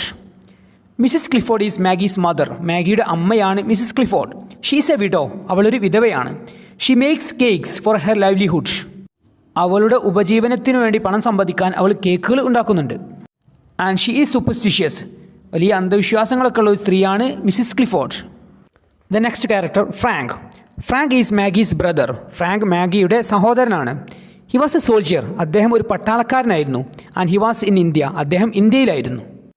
He was killed in a fighting. ഒരു പോരാട്ടത്തിൽ, ഒരു യുദ്ധത്തിൽ അദ്ദേഹം മരണപ്പെട്ടിട്ടുണ്ടായിരുന്നു. And he was buried in India. അദ്ദേഹത്തെ മറവ് ചെയ്യപ്പെട്ടിട്ടുള്ളത് ഇന്ത്യയിലായിരുന്നു. ഓക്കെ, ഇത്രയും 4 കഥാപാത്രങ്ങളാണ് ഈ ഒരു കഥയിലുള്ളത്. അതായത് Mr Gupta, Maggie, Mrs Clifford and Frank. And the story is moved forward through the dialogues among the 3 main characters of the story: Mr Gupta, Maggie and her mother Mrs Clifford. Mr Gupta, Maggie, മാഗിയുടെ അമ്മയായ Mrs Clifford എന്നിവരുടെ സംഭാഷണത്തിലൂടെയാണ് ഈ ഒരു കഥ മുന്നോട്ട് പോകുന്നത്. Okay, ഇനി നമുക്ക് ഈ ഒരു കഥയുടെ സമ്മറിയിലേക്ക് പ്രവേശിക്കാം. The story takes place in London. ഈ ഒരു കഥ സംഭവിക്കുന്നത് ലണ്ടനിലാണ്. Mr Gupta meets a poor English girl from a restaurant. ഒരു റെസ്റ്റോറൻറ്റിൽ വെച്ചിട്ട് മിസ്റ്റർ ഗുപ്ത ഒരു പാവപ്പെട്ട ഒരു ഇംഗ്ലീഷ് പെൺകുട്ടിയെ കണ്ടുമുട്ടുകയാണ്. Her name is Maggie. അവളുടെ പേരാണ് Maggie. Actually Maggie was trying to find out an Indian to clarify her doubts on India. Maggie ഇന്ത്യയെക്കുറിച്ചുള്ള അവളുടെ സംശയങ്ങൾക്ക് ഒരു വ്യക്തത വരുത്തുന്നതിന് വേണ്ടിയിട്ട് ഒരു ഇന്ത്യക്കാരനായിട്ടുള്ള ഒരാളെ കണ്ടുമുട്ടാനുള്ള ശ്രമത്തിലായിരുന്നു. ഇന്ത്യയെക്കുറിച്ച് അവൾ ചിന്തിക്കാനുള്ള കാരണം എന്താണ്? Her brother was in India. അവളുടെ സഹോദരൻ ഇന്ത്യയിലായിരുന്നു. He was a soldier. അദ്ദേഹം ഒരു പട്ടാളക്കാരനായിരുന്നു. And there was no news from him for a long time. കുറേ കാലമായിട്ട് അദ്ദേഹത്തിൽ നിന്ന് ഒരു വിവരവും ഇല്ലായിരുന്നു. Maggie's mother thought that India was a dangerous country full of tigers, snakes and vipers. മാഗിയുടെ അമ്മയായ മിസ്സിസ് ക്ലിഫോർഡിൻ്റെ ചിന്തയിൽ ഇന്ത്യ വളരെ അപകടകരമായിട്ടുള്ള ഒരു രാജ്യമായിരുന്നു. അവർ വിശ്വസിച്ചിരുന്നത് ഇന്ത്യ മുഴുവൻ കടുവകളും പാമ്പുകളും അതുപോലെ തന്നെ പല വിധത്തിലുള്ള അസുഖങ്ങളുമുള്ള ഒരു രാജ്യമാണ് ഇന്ത്യ എന്നായിരുന്നു മാഗിയുടെ അമ്മ വിശ്വസിച്ചിരുന്നത്. അതുകൊണ്ട് തന്നെ Maggie's mother was searching for an Indian to clarify her doubts on India. മാഗിയുടെ അമ്മ ഇന്ത്യയെക്കുറിച്ചുള്ള അവളുടെ സംശയങ്ങൾക്ക് ഒരു വ്യക്തത വരുത്തുന്നതിന് വേണ്ടിയിട്ട് ഒരു ഇന്ത്യക്കാരനായിട്ടുള്ള ഒരാളെ കാണാനുള്ള ആഗ്രഹത്തിലായിരുന്നു. Then Maggie invites Mr. Gupta to her house and he accepts her invitation. അങ്ങനെ മിസ്റ്റർ ഗുപ്തയെ മാഗി അവളുടെ വീട്ടിലേക്ക് ക്ഷണിക്കുകയാണ്. അദ്ദേഹം ആ ഒരു ക്ഷണം സ്വീകരിക്കുകയും ചെയ്യുന്നു. അങ്ങനെ മിസ്റ്റർ ഗുപ്ത മാഗിയുടെ വീട്ടിലെത്തിയ സമയത്ത് when Maggie's mother inquired about India, Mr. Gupta describes India to her. അങ്ങനെ മാഗിയുടെ അമ്മ ഇന്ത്യയെക്കുറിച്ച് അദ്ദേഹത്തോട് ചോദിക്കുകയാണ്. നമുക്കറിയാം മാഗിയുടെ അമ്മയുടെ മനസ്സിലെ ഇന്ത്യ എങ്ങനെയുള്ള ഇന്ത്യയാണ്? ഇന്ത്യ മുഴുവൻ കടുവകളും പാമ്പുകളും അതുപോലെ തന്നെ ഡിഫറൻ്റായിട്ട് വ്യത്യസ്തമായ തരത്തിലുള്ള അസുഖങ്ങളുമുള്ള ഒരു രാജ്യമാണ് ഇന്ത്യ എന്നതായിരുന്നു മാഗിയുടെ അമ്മയുടെ മനസ്സിലുള്ള ഇന്ത്യ. ഓക്കെ, അതിന് മറുപടിയായിട്ട് മിസ്റ്റർ ഗുപ്ത പറയുന്ന ആൻസറാണ് He says, India is a beautiful country and safe to live. Snakes and tigers are in jungles. Mr Gupta മാഗിയുടെ അമ്മയോട് ഇന്ത്യയെക്കുറിച്ച് വിവരിക്കുകയാണ്. ഇന്ത്യ വളരെ മനോഹരമായിട്ടുള്ള ഒരു രാജ്യമാണ് എന്നുള്ളതും അതുപോലെ തന്നെ ജീവിക്കാൻ വളരെ സേഫായിട്ടുള്ള ഒരു രാജ്യമാണ് എന്നും ദെൻ പാമ്പുകളും കടുവകളും കാടുകളിലാണ് എന്നും മിസ്റ്റർ ഗുപ്ത മാഗിയുടെ അമ്മയോട് ഇന്ത്യയെക്കുറിച്ച് വിവരിക്കുകയാണ്. ഇന്ത്യയെക്കുറിച്ചുള്ള ഈ ഒരു വിവരണം കേട്ട സമയത്ത് Maggie and Mrs Clifford were very glad to hear this happy news. ഈ ഒരു വളരെ സന്തോഷകരമായിട്ടുള്ള ഒരു വാർത്ത, അതായത് ഇന്ത്യയെക്കുറിച്ചുള്ള ഈ ഒരു വാർത്ത കേട്ട സമയത്ത് മാഗിയും മാഗിയുടെ അമ്മയും വളരെ സന്തോഷിക്കുകയാണ്. അങ്ങനെ മാഗിയുടെ അമ്മയായ മിസ്സിസ് ക്ലിഫോർഡും മിസ്റ്റർ ഗുപ്തയും തമ്മിലുള്ള സംഭാഷണത്തിനിടയിൽ മാഗിയുടെ അമ്മ അവളുടെ മകനായിട്ടുള്ള ഫ്രാങ്കിനെ കുറിച്ച് സംസാരിക്കുകയാണ്. Maggie's mother tells him about her son Frank. He was a soldier and he was in Punjab and there was no news from him for a long time. കുറേ കാലമായിട്ട് അദ്ദേഹത്തിൽ നിന്ന്, അവളുടെ മകനായിട്ടുള്ള ഫ്രാങ്കിൽ നിന്ന് ഒരു വിവരവും ഇല്ല എന്ന് മിസ്റ്റർ ഗുപ്തയോട് മാഗിയുടെ അമ്മ പറയുകയാണ്. Frank had send them a crystal ring from India. Frank ഇന്ത്യയിൽ നിന്ന് അവർക്കൊരു പളുങ്കു രൂപത്തിലുള്ള ഒരു മോതിരം അയച്ചു കൊടുത്തിട്ടുണ്ടായിരുന്നു. They believe that it was a magic ring. അവർ വിശ്വസിച്ചിരുന്നത് അതൊരു മാജിക് റിംഗ്, അതായത് ഒരു മാന്ത്രിക മോതിരമാണ് എന്നാണ് അവർ വിശ്വസിച്ചിരുന്നത്. മാഗിയും മാഗിയുടെ അമ്മയായിട്ടുള്ള മിസ്സിസ് ക്ലിഫോർഡും വിശ്വസിച്ചിരുന്നത്. അങ്ങനെ അവർ വിശ്വസിക്കാൻ കാരണം എന്താണ്? Frank had written that the ring was given to him by a yogi. Frank അവർക്ക് എഴുതിയിട്ടുണ്ടായിരുന്നു ഈ ഒരു റിംഗ് ഇന്ത്യയിൽ വെച്ച് അദ്ദേഹത്തിന് കൊടുത്തത് ഒരു യോഗിയാണ് എന്നുള്ളതും. The Yogi had told that the ring was A magical one. ആ ഒരു യോഗി ആ ഒരു മോതിരം ഫ്രാങ്കിന് ഇന്ത്യയിൽ നിന്ന് കൊടുക്കുന്ന സമയത്ത് അതൊരു മാന്ത്രിക മോതിരമാണ് എന്നും ആ ഒരു യോഗി ഫ്രാങ്കിനോട് പറഞ്ഞിട്ടുണ്ടായിരുന്നു. അതുകൊണ്ട് തന്നെ മാഗിയും മിസ്സിസ് ക്ലിഫോർഡും ഇതൊരു മാന്ത്രിക മോതിരമാണ് എന്നാണ് അവർ വിശ്വസിച്ചിരുന്നത്. ആ ഒരു മോതിരത്തിൽ അവർ വിശ്വസിച്ചിരുന്ന മാന്ത്രിക ശക്തി എന്തായിരുന്നു? If somebody looked into the ring, thinking of a person who is even far away, he could see the person and what he was doing. വിദൂരത്തുള്ള ആരെങ്കിലും മനസ്സിൽ കരുതിക്കൊണ്ട് ഈ ഒരു റിങ്ങിൽ നോക്കിക്കഴിഞ്ഞാൽ ആ ഒരു വിദൂരത്തുള്ള ആളെ കാണാൻ സാധിക്കും എന്നുള്ളതും അവർ എന്താണ് ചെയ്യുന്നത് എന്ന് നമുക്ക് മനസ്സിലാക്കാനും കാണാനും ആ ഒരു റിങ്ങിലൂടെ സാധിക്കും എന്നുള്ളതായിരുന്നു അവർ വിശ്വസിച്ചിരുന്ന ആ ഒരു അന്ധവിശ്വാസം. ആ ഒരു മോതിരത്തെക്കുറിച്ച് അവർ വിശ്വസിച്ചിരുന്ന ഒരു അന്ധവിശ്വാസം. Even though it was a superstition they believed it. അതൊരു അന്ധവിശ്വാസമായിരുന്നു എങ്കിൽ കൂടെ അവരത് വിശ്വസിച്ചിരുന്നു. അതായത് മാഗിയുടെ അമ്മയും ആ ഒരു അന്ധവിശ്വാസം വിശ്വസിച്ചിരുന്നു. And they have concentrated upon the ring again and again to see Frank. അവർ ഫ്രാങ്കിനെ കാണുന്നതിന് വേണ്ടിയിട്ട് ആ ഒരു റിങ്ങിൽ പലതവണ അവർ നോക്കിയിട്ടുണ്ടായിരുന്നു. കാരണം ഫ്രാങ്കിനെ കുറിച്ച് ഒരു വിവരവും ഇല്ലായിരുന്നു. ഫ്രാങ്ക് ഇന്ത്യയിലാണ്, അദ്ദേഹം പട്ടാളക്കാരനാണ്, അദ്ദേഹത്തിൽ നിന്ന് ഒരു വിവരവും ഇല്ലായിരുന്നു. അപ്പോൾ ഫ്രാങ്കിനെ കുറിച്ച് അറിയുന്നതിന് വേണ്ടിയിട്ട് മാഗിയുടെ അമ്മയും പലതവണ ആ ഒരു റിങ്ങിൽ നോക്കിയിരുന്നെങ്കിലും അവർക്ക് ഫ്രാങ്കിനെ കാണാൻ സാധിച്ചിട്ടുണ്ടായിരുന്നില്ല. And they believe if an Indian looked into the ring thinking of Frank, he can see Frank and what he is doing. അങ്ങനെ അവർ വിശ്വസിച്ചിരുന്നത് ഇന്ത്യക്കാരനായിട്ടുള്ള ഒരാൾ ഈ ഒരു റിങ്ങിൽ നോക്കിക്കഴിഞ്ഞാൽ, ഫ്രാങ്കിനെ ചിന്തിച്ചുകൊണ്ട് ഈ ഒരു റിങ്ങിൽ നോക്കിക്കഴിഞ്ഞാൽ ഫ്രാങ്കിനെ കാണാൻ സാധിക്കും എന്നുള്ളതും ഫ്രാങ്ക് ഇപ്പോൾ എന്താണ് ചെയ്യുന്നത് എന്ന് കാണാൻ സാധിക്കും എന്ന് അവർ വിശ്വസിച്ചിരുന്നു. മാഗിയും മിസ്സിസ് ക്ലിഫോർഡും വിശ്വസിച്ചിരുന്നു. And Mr. Gupta also couldn't see anything in the ring when he tried according to their request. അങ്ങനെ മാഗിയുടെ അമ്മയായ മിസ്സിസ് ക്ലിഫോർഡിൻ്റെയും അപേക്ഷ പരിഗണിച്ചുകൊണ്ട് മിസ്റ്റർ ഗുപ്ത ആ ഒരു റിങ്ങിൽ നോക്കിയെങ്കിലും അദ്ദേഹത്തിനും ഒന്നും കാണാൻ സാധിച്ചില്ല. നമുക്കറിയാം, actually there was no news from Frank for a long time. ഇന്ത്യയിൽ പട്ടാളക്കാരനായിട്ട് സേവനമനുഷ്ഠിക്കുന്ന ഫ്രാങ്കിൽ നിന്ന് ഒരു വിവരവും കുറേ കാലമായിട്ട് ഒരു വിവരവും അവർക്ക് ലഭിച്ചിട്ടുണ്ടായിരുന്നില്ല. The only news that they get from India was Frank was fighting in the Punjab. ഇന്ത്യയിൽ നിന്ന് അവർക്ക് ലഭിച്ച ഫ്രാങ്കിനെ കുറിച്ചുള്ള കിട്ടിയിട്ടുള്ള ആകെ ഒരു വിവരം എന്ന് പറയുന്നത് ഫ്രാങ്ക് ഇപ്പോൾ പഞ്ചാബിൽ ഒരു യുദ്ധത്തിലാണ്, ഒരു പോരാട്ടത്തിലാണ് എന്നുള്ള വിവരം മാത്രമാണ് ഫ്രാങ്കിനെ കുറിച്ച് അവർക്ക് ഇന്ത്യയിൽ നിന്ന് ലഭിച്ചിട്ടുള്ളത്. And after receiving this news Mrs Clifford became A patient. Frank ഇന്ത്യയിൽ ഒരു യുദ്ധത്തിലാണ്, ഒരു പോരാട്ടത്തിലാണ് എന്ന് കേട്ട സമയത്ത് ഫ്രാങ്കിൻ്റെ അമ്മയായിട്ടുള്ള മിസ്സിസ് ക്ലിഫോർഡ് ഒരു രോഗിയായി മാറുകയാണ്. And her condition became more serious because of her thoughts about Har sun Frank. അവളുടെ മകനായിട്ടുള്ള ഫ്രാങ്കിനെ കുറിച്ചുള്ള ചിന്തകളാൽ അവളുടെ അസുഖം കൂടുതൽ സീരിയസ് ആവുകയാണ്. So Maggie writes to Mr Gupta about this situation and invites him to her house. അമ്മയുടെ അസുഖം വളരെ സീരിയസ് ആയതുകൊണ്ട് തന്നെ മാഗി മിസ്റ്റർ ഗുപ്തയ്ക്ക് ഒരു കത്ത് അയക്കുകയും അദ്ദേഹത്തെ അവളുടെ വീട്ടിലേക്ക് ക്ഷണിക്കുകയും ചെയ്യുന്നു. അങ്ങനെ മിസ്റ്റർ ഗുപ്ത മാഗിയുടെ വീട്ടിലെത്തിയ സമയത്ത് she request him to gaze in to the ring and tell her mother that Frank is alive and well even if he did not see anything in the ring. അങ്ങനെ മാഗിയുടെ ക്ഷണം സ്വീകരിച്ചുകൊണ്ട് മിസ്റ്റർ ഗുപ്ത മാഗിയുടെ വീട്ടിലെത്തിയ സമയത്ത് മാഗി അദ്ദേഹത്തോട് request നടത്തുകയാണ്. അതായത് എന്താണ് മാഗി നടത്തുന്ന റിക്വസ്റ്റ്? അദ്ദേഹം ആ ഒരു റിങ്ങിൽ നോക്കണം എന്നുള്ളതും ആ ഒരു റിങ്ങിൽ നോക്കിക്കൊണ്ട് അമ്മയോട് പറയണം ഫ്രാങ്ക് ജീവിച്ചിരിപ്പുണ്ട് എന്നുള്ളതും ഫ്രാങ്കിനെ അദ്ദേഹത്തിന് കാണാൻ സാധിക്കുന്നുണ്ട് എന്നും ആ ഒരു റിങ്ങിൽ അദ്ദേഹം ഒന്നും കണ്ടിട്ടില്ല എങ്കിലും അമ്മയോട് ഈ ഒരു കാര്യം, അതായത് ഫ്രാങ്കിനെ അദ്ദേഹം ആ ഒരു റിങ്ങിൽ കാണുന്നുണ്ട് എന്നുള്ളതും ഫ്രാങ്ക് ഇപ്പോൾ ജീവിച്ചിരിപ്പുണ്ട് എന്നുള്ളതും ഫ്രാങ്കിന് ഒരു കുഴപ്പമില്ല എന്നും മാഗിയുടെ അമ്മയോട് പറയാൻ വേണ്ടി മാഗി മിസ്റ്റർ ഗുപ്തയോട് പറയുകയാണ്. And Mr. Gupta did accordingly, and this made Mrs. Clifford recover from illness. അങ്ങനെ മാഗി പറഞ്ഞതിൻ്റെ അടിസ്ഥാനത്തിൽ മിസ്റ്റർ ഗുപ്ത ആ ഒരു റിങ്ങിൽ നോക്കിക്കൊണ്ട് അവളുടെ അമ്മയോട് പറയുകയാണ് ഫ്രാങ്ക് ജീവിച്ചിരിപ്പുണ്ട് എന്നുള്ള കാര്യവും ഫ്രാങ്കിനെ അദ്ദേഹത്തിന് ആ ഒരു റിങ്ങിൽ കാണാൻ സാധിക്കുന്നുണ്ട് എന്ന് പറഞ്ഞ സമയത്ത് മാഗിയുടെ അമ്മയുടെ അസുഖം ഭേദമാവുകയാണ്. But later Mr Gupta was ashamed to face Mrs Clifford. എന്നാൽ കുറച്ച് കാലങ്ങൾക്ക് ശേഷം മിസ്റ്റർ ഗുപ്തക്ക് മാഗിയുടെ അമ്മയെ ഫേസ് ചെയ്യാൻ ഒരു ബുദ്ധിമുട്ട്, ഒരു നാണക്കേട് തോന്നുകയാണ്. കാരണം എന്താണ്? Because Frank had been dead some days before when he told her he was alive and well. Actually Mr Gupta മാഗിയുടെ അമ്മയോട് ആ ഒരു മോതിരത്തിൽ നോക്കിക്കൊണ്ട് അദ്ദേഹം ഫ്രാങ്കിനെ കാണുന്നുണ്ട് എന്നുള്ളതും ഫ്രാങ്കിന് ഇപ്പോൾ ഒരു കുഴപ്പമില്ല, അദ്ദേഹം വളരെ സേഫാണ് എന്ന് പറഞ്ഞതിന് മുമ്പേ തന്നെ ഇന്ത്യയിൽ വെച്ച് ഫ്രാങ്ക് മരണപ്പെട്ടിട്ടുണ്ടായിരുന്നു. Since Mr Gupta had told Mrs Clifford a lie he was ashamed to face her. മിസ്റ്റർ ഗുപ്ത മാഗിയുടെ അമ്മയോട് ഒരു കളവ് പറഞ്ഞതുകൊണ്ട് തന്നെ പിന്നീട് അദ്ദേഹത്തിന് മിസ്സിസ് ക്ലിഫോർഡിനെ ഫേസ് ചെയ്യാൻ മടി തോന്നുകയാണ്. മിസ്റ്റർ ഗുപ്ത മാഗിയുടെ അമ്മയോട് പറഞ്ഞ കളവെന്താണ്? അദ്ദേഹം ആ ഒരു റിങ്ങിൽ നോക്കിക്കൊണ്ട് അമ്മയോട് പറയുകയാണ് അദ്ദേഹം ഫ്രാങ്കിനെ ആ ഒരു മോതിരത്തിൽ കാണുന്നുണ്ട് എന്നുള്ളതും അദ്ദേഹം ഇന്ത്യയിൽ വളരെ സേഫാണ് എന്നുള്ളതും ഈ ഒരു കാര്യമെല്ലാം ആ ഒരു മോതിരത്തിൽ കാണുന്നുണ്ട് എന്നുള്ള കാര്യമായിരുന്നു മിസ്റ്റർ ഗുപ്ത മാഗിയുടെ അമ്മയോട് പറഞ്ഞിട്ടുള്ള കളവ്. എന്തിനു വേണ്ടിയായിരുന്നു അദ്ദേഹം ആ ഒരു കളവ് പറഞ്ഞിട്ടുണ്ടായിരുന്നത്? മാഗിയുടെ അമ്മയുടെ അസുഖം ഭേദമാകുന്നതിന് വേണ്ടിയായിരുന്നു അദ്ദേഹം ആ ഒരു കളവ് പറഞ്ഞിട്ടുണ്ടായിരുന്നത്. When Mr Gupta returns to India Maggie visits him. അങ്ങനെ കുറച്ച് കാലങ്ങൾക്ക് ശേഷം മിസ്റ്റർ ഗുപ്ത ഇന്ത്യയിലേക്ക് പോകുന്ന സമയത്ത് മാഗി അദ്ദേഹത്തെ സന്ദർശിക്കുകയാണ്. Maggie gives a shilling to Mr Gupta to buy flowers to place them on her brother's grave. അങ്ങനെ മാഗി അദ്ദേഹത്തിന് മിസ്റ്റർ ഗുപ്തയ്ക്ക് ഒരു ഷില്ലിംഗ് കൊടുക്കുകയാണ്. എന്തിനു വേണ്ടി? പൂക്കൾ വാങ്ങുന്നതിന് വേണ്ടി. എന്തിനാണ് ആ ഒരു പൂക്കൾ വാങ്ങുന്നത്? അവരുടെ സഹോദരൻ്റെ ശവകുടീരത്തിൽ വെക്കുന്നതിന് വേണ്ടി. നമുക്കറിയാം മാഗിയുടെ സഹോദരനായിട്ടുള്ള ഫ്രാങ്കിൻ്റെ ശവമടക്കിയിട്ടുള്ളത് ഇന്ത്യയിലാണ്. അദ്ദേഹത്തിൻ്റെ ശവകുടീരം ഇന്ത്യയിലാണ്. ഓക്കെ, അവിടെ പൂക്കൾ വെക്കുന്നതിന് വേണ്ടിയിട്ടാണ് മാഗി ഒരു ഷില്ലിംഗ് മിസ്റ്റർ ഗുപ്തക്ക് കൊടുക്കുന്നത്. At first, Mr. Gupta thinks to give back the shilling to Maggie. Because Maggie is a poor girl, he knows to earn a shilling, he had to do a lot of work. She earned that shilling with so much hard work.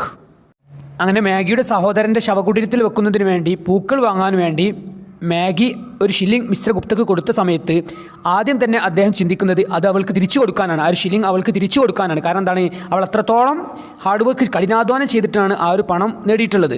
അതുകൊണ്ട് തന്നെ mister Gupta തിരികെ ആ ഒരു പണം തിരികെ കൊടുക്കാൻ ചിന്തിക്കുകയാണ്.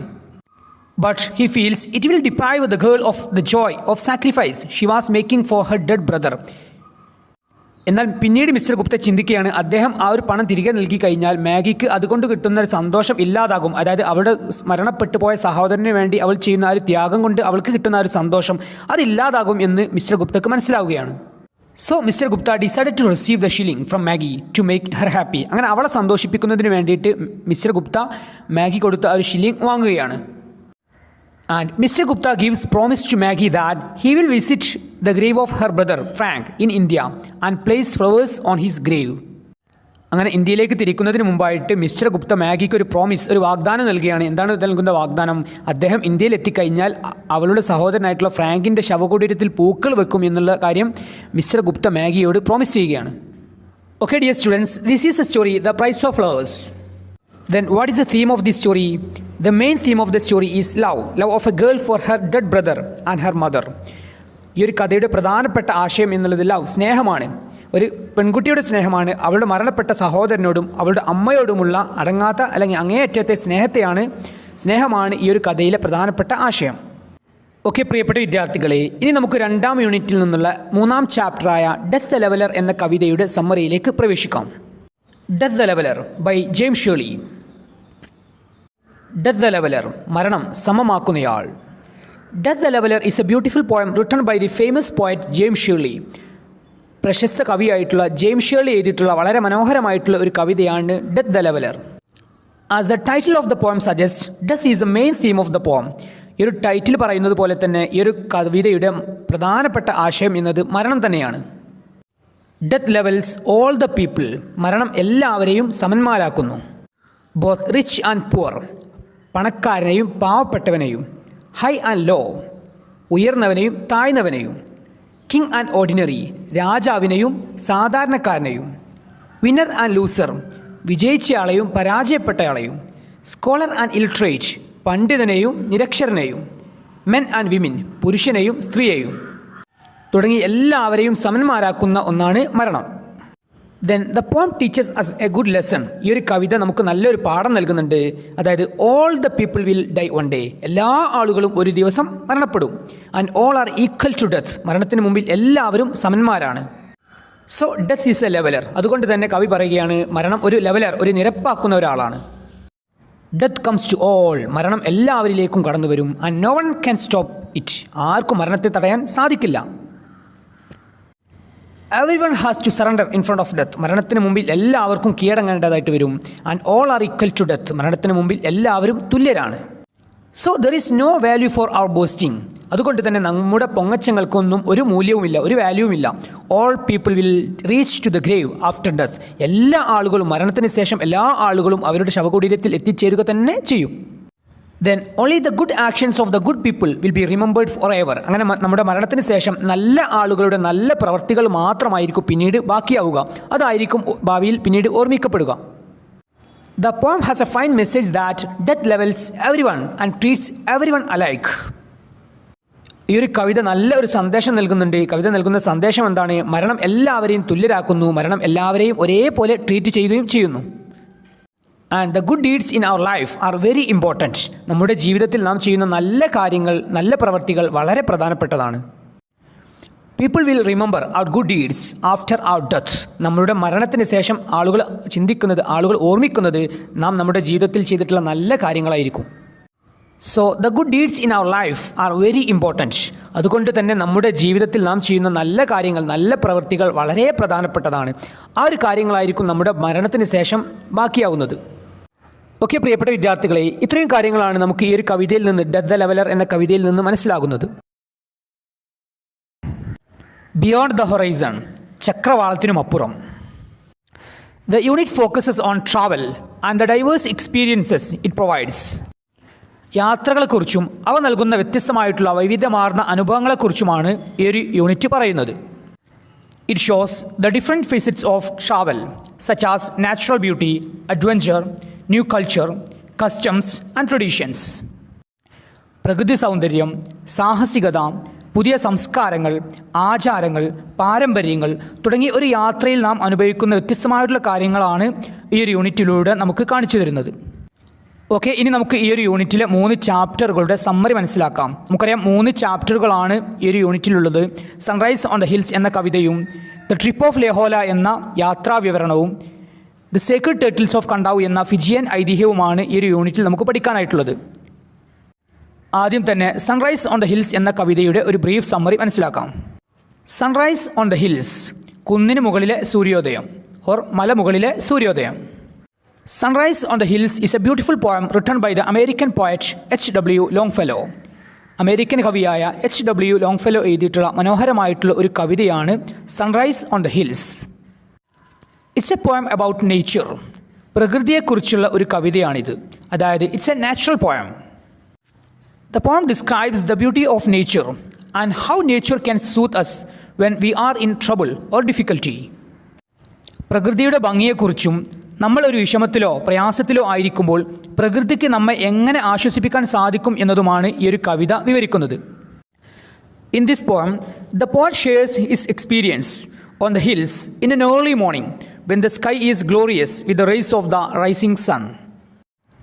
ഉദയസൂര്യൻ്റെ കിരണങ്ങളാൽ ആകാശം ശോഭിക്കുന്ന ഒരു പ്രഭാതത്തിൽ കുന്നിന് മുകളിലെ കവിയുടെ അനുഭവമാണ് ഈ ഒരു കവിതയിലൂടെ കവി വിവരിക്കുന്നത്. അതായത് the poet goes to the nature, കവി പ്രകൃതിയിലേക്ക് പോവുകയാണ്. He stands upon the hills in an early morning, ഒരു ദിവസം അതിരാവിലെ അദ്ദേഹം കുന്നിന് മുകളിൽ നിൽക്കുകയാണ്. And he watches the sunrise, അങ്ങനെ ആ ഒരു കുന്നിന് മുകളിൽ നിന്നുകൊണ്ട്, അതായത് ഒരു ദിവസം അതിരാവിലെ തന്നെ അദ്ദേഹം ഒരു കുന്നിന് മുകളിൽ പോയിക്കൊണ്ട് അവിടെ വെച്ച് അദ്ദേഹം സൂര്യോദയം കാണുകയാണ്. And he watches the beauty of nature, അതുപോലെ തന്നെ അവിടെ വെച്ച് അദ്ദേഹം ആ ഒരു പ്രകൃതിയുടെ ഭംഗിയെ ആസ്വദിക്കുകയാണ്. The poet shares his experience, ആ ഒരു അനുഭവമാണ് കവിതയിലൂടെ കവി വിവരിക്കുന്നത്. അതായത് ഒരു ദിവസം അതിരാവിലെ തന്നെ കവി കുന്നിന് മുകളിൽ പോവുകയും അവിടെ വെച്ച് അദ്ദേഹം കാണുന്ന സൂര്യോദയം, അതുപോലെ തന്നെ പ്രകൃതിയുടെ മനോഹാരിത എന്നിവയാണ് കവിതയിലൂടെ കവി വിവരിക്കുന്നത്. Then there R 3 stanzas in this poem. ഈ ഒരു കവിതയിൽ ആകെ 3 സ്റ്റാൻസകളാണ് ഉള്ളത്. The first stanza of this poem describes the beauty of nature. ഈ ഒരു കവിതയുടെ ആദ്യ സ്റ്റാൻസ വിവരിക്കുന്നത് പ്രകൃതിയുടെ ഭംഗിയെക്കുറിച്ചാണ്. അതായത് sunrise, morning sky, hills, Woods, wind, valleys, clouds, mist, pine tree, river flow, forest, cascade, mountain, etc. ഈ ഒരു കവിതയുടെ 1ാം സ്റ്റാൻസയിലൂടെ കവി വിവരിക്കുന്നത് പ്രകൃതിയിൽ നിന്നുള്ള വ്യത്യസ്തമായിട്ടുള്ള മനോഹരമായിട്ടുള്ള കാഴ്ചകളാണ്. എന്തൊക്കെയാണ് ആ ഒരു കാഴ്ചകൾ? സൺറൈസ്, സൂര്യോദയം, മോർണിംഗ് സ്കൈ, പ്രഭാതത്തിലെ ആകാശം, ഹിൽസ്, കുന്നുകൾ, വുഡ്സ്, കാടുകൾ, വിൻഡ്, കാറ്റ്, വാലി, തായ്വാരം, ക്ലൗഡ്, മേഘം, മിസ്റ്റ്, മഞ്ഞ്, പൈൻ ട്രീ, പൈൻ മരങ്ങൾ, റിവർ ഫ്ലോ, നദിയുടെ ഒഴുക്ക്, ഫോറസ്റ്റ്, കാട്, കാസ്കേഡ്, വെള്ളച്ചാട്ടം, മൗണ്ടെയിൻ, പർവ്വതങ്ങൾ തുടങ്ങിയ മനോഹരമായിട്ടുള്ള ദൃശ്യങ്ങളാണ് ഈ ഒരു കവിതയുടെ 1ാമത്തെ സ്റ്റാൻസയിലൂടെ കവി വിവരിക്കുന്നത്. Then the second stanza of this poem describes some sounds from the nature.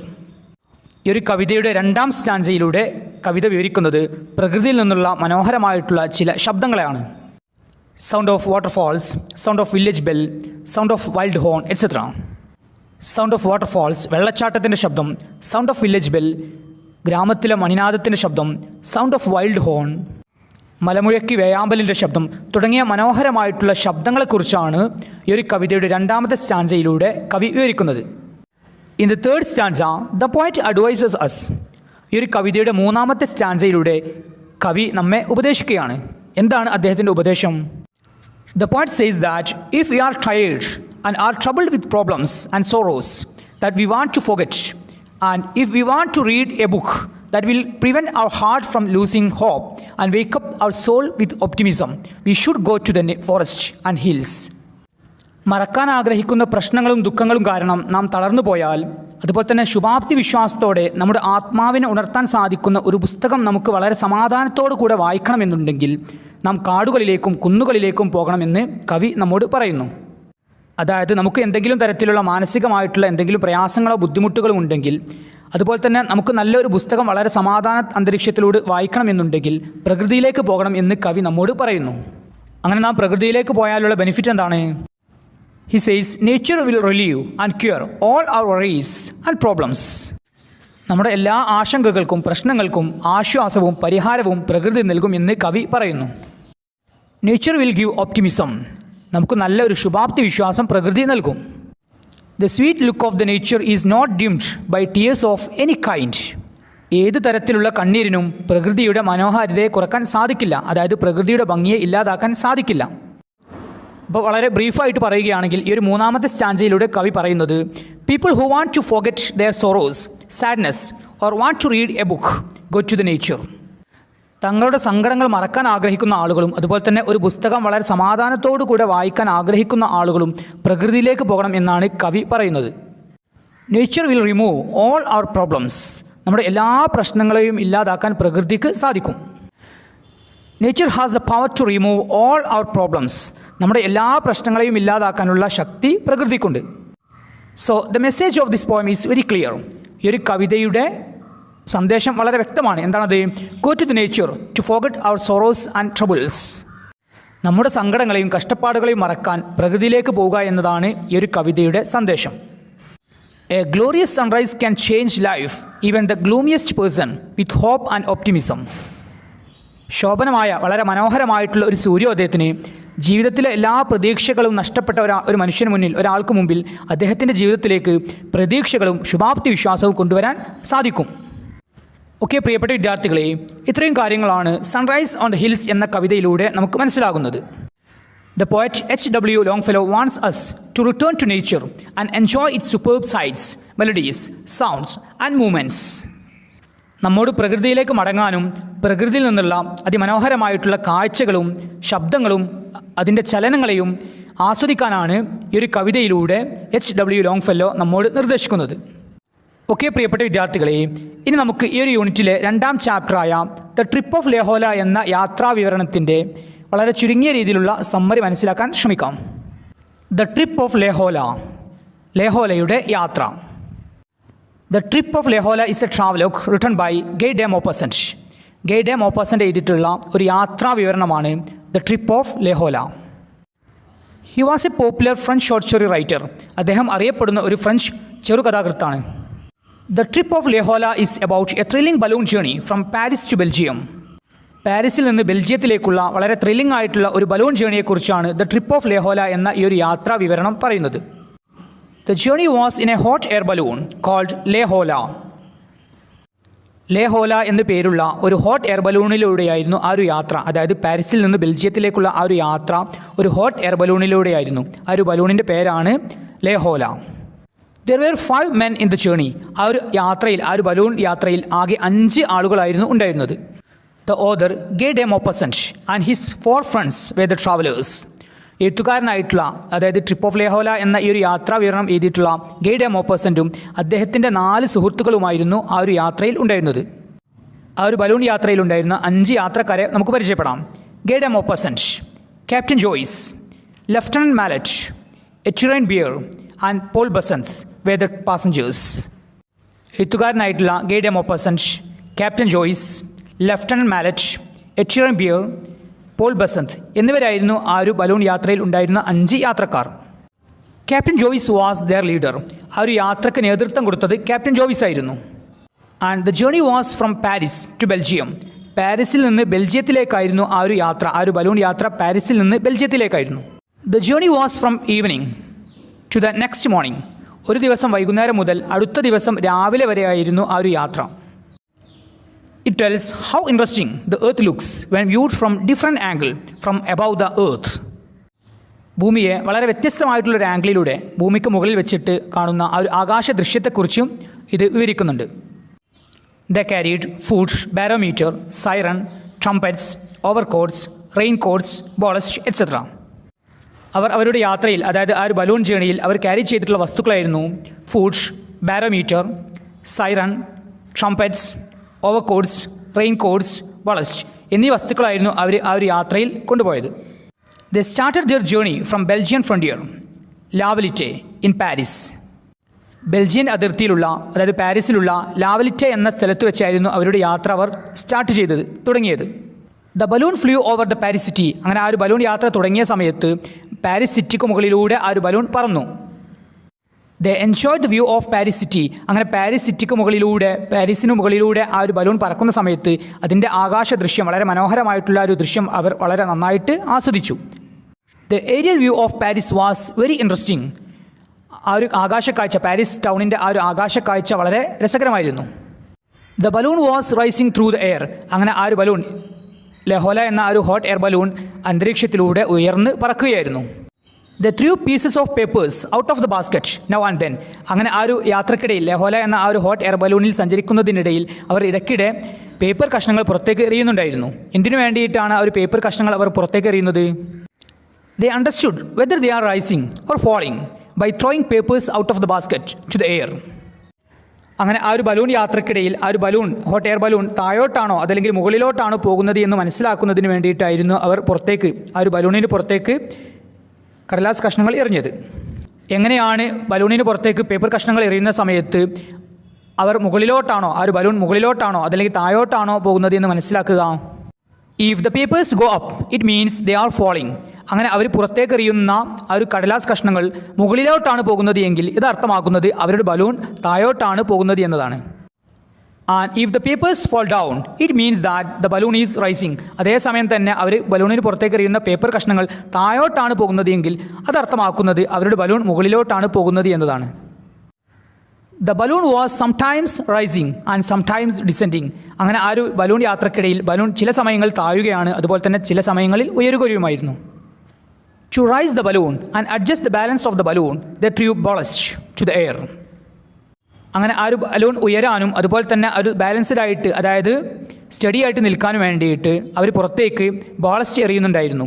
ബോളസ്റ്റ് എന്താണ് എന്നുള്ളത് നമുക്കറിയാം. സാൻഡ് ആൻഡ് സ്റ്റോൺ, കല്ലും അതുപോലെ തന്നെ മണലും അടങ്ങിയിട്ടുള്ളതാണ് ബോളസ്റ്റ്. ഇത് ഇടയ്ക്കിടയ്ക്ക് അവർ പുറത്തേക്ക് എറിയുന്നുണ്ടായിരുന്നു. എന്തിനു വേണ്ടിയായിരുന്നു ആ ഒരു ബലൂണിനെ പുറത്തേക്ക് അവർ ബോളസ്റ്റ് എറിഞ്ഞത്? ആ ഒരു ബലൂൺ ചില സമയങ്ങളിൽ ഉയരാനും അതുപോലെ തന്നെ ചില സമയങ്ങളിൽ സ്റ്റഡി ആയിട്ട് നിൽക്കാനും വേണ്ടി. They reach the height of 2350 metres. അങ്ങനെ ആ ഒരു ബലൂൺ 2350 മീറ്റർ ഉയരത്തിലെത്തി. The earth was no longer visible as it was covered by the thin layer of mist. ഭൂമി മൂടൽ മഞ്ഞ് കൊണ്ട് മൂടപ്പെട്ടതിനാൽ തന്നെ അവർക്ക് അത്രയും ഉയരത്തിൽ വെച്ച് ഭൂമിയെ കാണാൻ സാധിക്കുമായിരുന്നില്ല. Then all of a sudden rose the moon. അങ്ങനെ ഉടനെ തന്നെ ചന്ദ്രൻ ഉദിക്കുകയാണ്, ആകാശത്ത് ചന്ദ്രൻ ഉദിക്കുകയാണ്. They could see nothing but the moon. ചന്ദ്രൻ ഒഴികെ ആ ഒരു ആകാശത്ത് അവർക്കൊന്നും കാണാൻ സാധിച്ചിരുന്നില്ല. The moon looked like another balloon traveling opposite Lehola. The moon looked like another balloon traveling opposite Lehola. അങ്ങനെ ആകാശത്ത് ചന്ദ്രനെ കണ്ട സമയത്ത് അവർക്ക് ഫീൽ ചെയ്തത് അവരെ പോലെ തന്നെ, അതായത് ലെഹോല എന്ന ഹോട്ട് എയർ ബലൂണിനെ പോലെ തന്നെയുള്ള മറ്റൊരു ബലൂണിനെ പോലെയായിരുന്നു ചന്ദ്രനെ അവർക്ക് തോന്നിയത്. The balloon floated in space. അങ്ങനെ ആ ഒരു ബലൂൺ, ഹോട്ട് എയർ ബലൂൺ ലെഹോല, ആ ഒരു അന്തരീക്ഷത്തിലൂടെ ഒഴുകി നടന്നു. All the passengers really enjoy the balloon trip. ആ ഒരു ബലൂൺ യാത്ര ആ ഒരു 5 യാത്രക്കാരും വളരെ നന്നായിട്ട് ആസ്വദിച്ചു. They lost all thoughts of the earth. They had no regret, plans or hopes. യാത്രക്കാരെല്ലാവരും ആ ഒരു യാത്രയിൽ വല്ലാതെ മുഴുകിയത് കാരണം തന്നെ ഭൂമിയെക്കുറിച്ചുള്ള എല്ലാ ചിന്തകളും അവർ മറന്നിരുന്നു. വിഷമങ്ങളോ ബുദ്ധിമുട്ടുകളോ പ്രയാസങ്ങളോ ഒന്നും അവരുടെ മനസ്സിലുണ്ടായിരുന്നില്ല. The balloon was like a travelling planet. സഞ്ചരിക്കുന്ന ഒരു പ്ലാനറ്റ്, ഒരു ഗോളത്തെ പോലെയായിരുന്നു അവരുടെ ആ ഒരു hot air balloon. When they reached 2350 meters height, the balloon began to descend. അങ്ങനെ 2350 മീറ്ററിലെത്തിയ ശേഷം ആ ഒരു ബലൂൺ താഴോട്ടിറങ്ങാൻ തുടങ്ങി. They went down rapidly. വളരെ സ്പീഡിലായിരുന്നു, വളരെ വേഗത്തിലായിരുന്നു താഴോട്ടുള്ള അവരുടെ യാത്ര. The sun rose and the passengers could see all the little details on earth. അങ്ങനെ സൂര്യൻ ഉദിക്കുകയും ആ ഒരു യാത്രക്കാർക്ക് ഭൂമിയിലുള്ള ഏകദേശം എല്ലാ കാര്യങ്ങളും കാണാൻ സാധിക്കുകയും ചെയ്തു. They could see mast, sea, fields, streams, cows and peasants. കപ്പൽ പായകൾ, കടൽ, വയലുകൾ, അരുവികൾ, അതുപോലെ തന്നെ പശുക്കൾ, മൃഗങ്ങൾ, ദെൻ പെസൻസ്, അതായത് കർഷകർ തുടങ്ങിയവയെല്ലാം അവർക്ക് കാണാൻ സാധിച്ചു. Captain Joyce ordered to descend. അങ്ങനെ താഴോട്ട് ഇറങ്ങാനുള്ള നിർദ്ദേശം ക്യാപ്റ്റൻ ജോയ്സ് നൽകുകയാണ്. The basket hit on the earth and flew up again. അങ്ങനെ ആ ഒരു ഹോട്ട് എയർ ബലൂണിലുള്ള ആ ഒരു ബാസ്ക്കറ്റ്, താഴെയുള്ള ആ ഒരു ബാസ്ക്കറ്റ് ഭൂമിയിൽ തട്ടുകയും വീണ്ടും മുകളിലിട്ട് ഉയരുകയും ചെയ്തു. Again it touched the ground and settled on the ground. അങ്ങനെ വീണ്ടും അത് ഗ്രൗണ്ടിൽ തട്ടുകയും അത് ഗ്രൗണ്ടിൽ സെറ്റിലാവുകയും ചെയ്തു. They landed in a field, Belgium. ബെൽജിയത്തിലുള്ള ഒരു വയലിലായിരുന്നു അവർ ഇറങ്ങിയത്, ഒരു കൃഷിഭൂമിയിലായിരുന്നു അവർ ഇറങ്ങിയത്. The peasants ran towards them. അങ്ങനെ ആ ഒരു കൃഷിഭൂമിയിൽ ആ ഒരു ബലൂൺ ഇറങ്ങിയ സമയത്ത് അവിടെ ഉണ്ടായിരുന്ന കർഷകർ അവരുടെ അടുത്തേക്ക് ഓടി വരികയാണ്. The peasants help them to pack up their materials and carry it to the railway station from where the took train for Paris. അങ്ങനെ അവിടേക്ക് ഓടി വന്ന കർഷകരുടെ സഹായത്തോടു കൂടെ എല്ലാ മെറ്റീരിയൽസും, അതായത് ആ ഒരു യാത്രക്ക് അവർ ഉപയോഗിച്ച എല്ലാ മെറ്റീരിയൽസും അവർ പാക്കപ്പ് ചെയ്യുകയും അവരുടെ സഹായത്തോടു കൂടെ, കർഷകരുടെ സഹായത്തോടു കൂടെ അവയെല്ലാം റെയിൽവേ സ്റ്റേഷനിലേക്ക് കൊണ്ടുപോവുകയും ചെയ്തു. അങ്ങനെ അവിടെ വെച്ച് ആ ഒരു ട്രെയിനിലൂടെ അവർ തിരികെ പാരീസിലേക്ക് പോവുകയും ചെയ്തു. ഓക്കെ പ്രിയപ്പെട്ട വിദ്യാർത്ഥികളെ, ഇത്രയും കാര്യങ്ങളാണ് ദ ട്രിപ്പ് ഓഫ് ലഹോല എന്ന യാത്രാ വിവരണത്തിലൂടെ നമുക്ക് മനസ്സിലാകുന്നത്. All the travellers really enjoy the journey. അങ്ങനെ എല്ലാ യാത്രക്കാരും ആ ഒരു യാത്ര നന്നായിട്ട് ആസ്വദിച്ചിട്ടുണ്ടായിരുന്നു. They watch the setting sun, rising moon and rising sun etcetera. ആ ഒരു യാത്രക്കിടയിൽ, അതായത് ലഹോല എന്ന ഹോട്ട് എയർ ബലൂണിലൂടെയുള്ള ആ ഒരു യാത്രക്കിടയിൽ, ആകാശത്തിലൂടെയുള്ള ആ ഒരു യാത്രക്കിടയിൽ സൂര്യാസ്തമയവും ചന്ദ്രൻ്റെ ഉദയവും അതുപോലെ തന്നെ സൂര്യൻ്റെ ഉദയവും എല്ലാം അവർക്ക് വളരെ ഭംഗിയായിട്ട് കാണാൻ സാധിച്ചു. ഓക്കെ പ്രിയപ്പെട്ട വിദ്യാർത്ഥികളെ, ഇനി നമുക്ക് ഈ ഒരു യൂണിറ്റിൽ നിന്നുള്ള 3-ാം ചാപ്റ്ററായ the sacred turtles of Kandavu എന്ന ഫിജിയൻ ഐതിഹ്യത്തെക്കുറിച്ച് മനസ്സിലാക്കാം. The sacred turtles of Kandavu, കണ്ടാവുവിലെ വിശുദ്ധരായ കടലാമകൾ. It's a Fijian legend. ഇതൊരു ഫിജിയൻ ലെജൻഡാണ്, അതായത് ഒരു ഐതിഹ്യമാണ്. Legend is a traditional story passed from one generation to the other. തലമുറകളായിട്ട് കൈമാറി വരുന്ന കഥകളെയാണ് നാം ലെജൻഡ് എന്ന് പറയുന്നത്. ഓക്കെ പ്രിയപ്പെട്ട വിദ്യാർത്ഥികളെ, ഇനി നമുക്ക് ഈ ഒരു ചാപ്റ്ററിൻ്റെ the sacred turtles of Kandavu എന്ന ഈ ഒരു ചാപ്റ്ററിൻ്റെ വളരെ ബ്രീഫായിട്ടുള്ള സമ്മറി മനസ്സിലാക്കാം. Fiji is a group of island. ഒരു കൂട്ടം ദ്വീപുകളുടെ പേരാണ് ഫിജി, അതായത് ദ്വീപുകളുടെ ഒരു കൂട്ടമാണ് Fiji. Then Kandavu is one of the larger islands of Fiji group. Fiji ഗ്രൂപ്പിലുള്ള, അതായത് ധാരാളം ദ്വീപുകളുടെ ഒരു കൂട്ടമാണ് ഫിജി. അതിൽപ്പെട്ട വലിയ ഒരു ദ്വീപിൻ്റെ പേരാണ് Kandavu. Then Namuana is a beautiful village on the island of Kandavu. Kandavu ദ്വീപിലുള്ള വളരെ മനോഹരമായിട്ടുള്ള ഒരു വില്ലേജ്, ഒരു ഗ്രാമമാണ് നമുവാന. ഒന്നുകൂടെ പറയാം, ഒരു കൂട്ടം ദ്വീപുകളുടെ പേരാണ് ഫിജി. അതിൽപ്പെട്ട വലിയ ഒരു ദ്വീപാണ് കണ്ടാവു. ദെൻ കണ്ടാവു എന്ന ദ്വീപിലുള്ള വളരെ മനോഹരമായിട്ടുള്ള ഒരു ഗ്രാമമാണ് Namuana. Then there is a strange ritual in Namuana. Namuana എന്ന ആ മനോഹരമായിട്ടുള്ള ആ ഒരു ഗ്രാമത്തിൽ വളരെ സ്ട്രേഞ്ച് ആയിട്ടുള്ള, അപരിചിതമായിട്ടുള്ള ഒരു ആചാരമുണ്ട്. അതായത് the women of Namuana perform a strange ritual every year. എല്ലാ വർഷവും നമുവാനയിലുള്ള സ്ത്രീകൾ ഒരു അപരിചിതമായിട്ടുള്ളൊരു ആചാരം ആചരിക്കാറുണ്ട്. The name of the strange ritual is turtle calling. ആ ഒരു ആചാരത്തിൻ്റെ, അപരിചിതമായിട്ടുള്ള ആ ഒരു ആചാരത്തിൻ്റെ പേരാണ് ടേർട്ടിൽ കോളിംഗ്, ആമകളെ വിളിക്കുക എന്നുള്ളത്. ടേർട്ടിൽ കോളിംഗ്, ആമകളെ വിളിക്കുക എന്ന ഈ ഒരു അപരിചിതമായിട്ടുള്ള, അതായത് നമുവാന വില്ലേജിലുള്ള ടേർട്ടിൽ കോളിംഗ് എന്ന ഈ ഒരു അപരിചിതമായിട്ടുള്ള ആചാരം എങ്ങനെയാണ് അവർ ആചരിക്കുക എന്നത് നമുക്ക് നോക്കാം. All the maidens of the village of Namuana assemble on the seashore. Namuana ഗ്രാമത്തിലുള്ള എല്ലാ കന്യകമാരായിട്ടുള്ള സ്ത്രീകളും കടൽ തീരത്ത് ഒരുമിച്ച് കൂടുന്നു. They sing a strange chant. വളരെ വിചിത്രമായിട്ടുള്ള, സ്ട്രേഞ്ച് ആയിട്ടുള്ള മന്ത്രരൂപത്തിലുള്ള ഒരു പാട്ട് അവർ പാടുകയും ചെയ്യുന്നു. അതായത് നമുവാന ഗ്രാമത്തിലുള്ള എല്ലാ കന്യകമാരായിട്ടുള്ള സ്ത്രീകളും കടൽ തീരത്ത് ഒരുമിച്ച് കൂടുകയും വളരെ വിചിത്രമായ മന്ത്രരൂപത്തിലുള്ള ഒരു പാട്ട് അവർ പാടുകയും ചെയ്യുന്നു. As the sing a strange chant, a lot of turtles would rise one by one to lie on the surface to listen the song.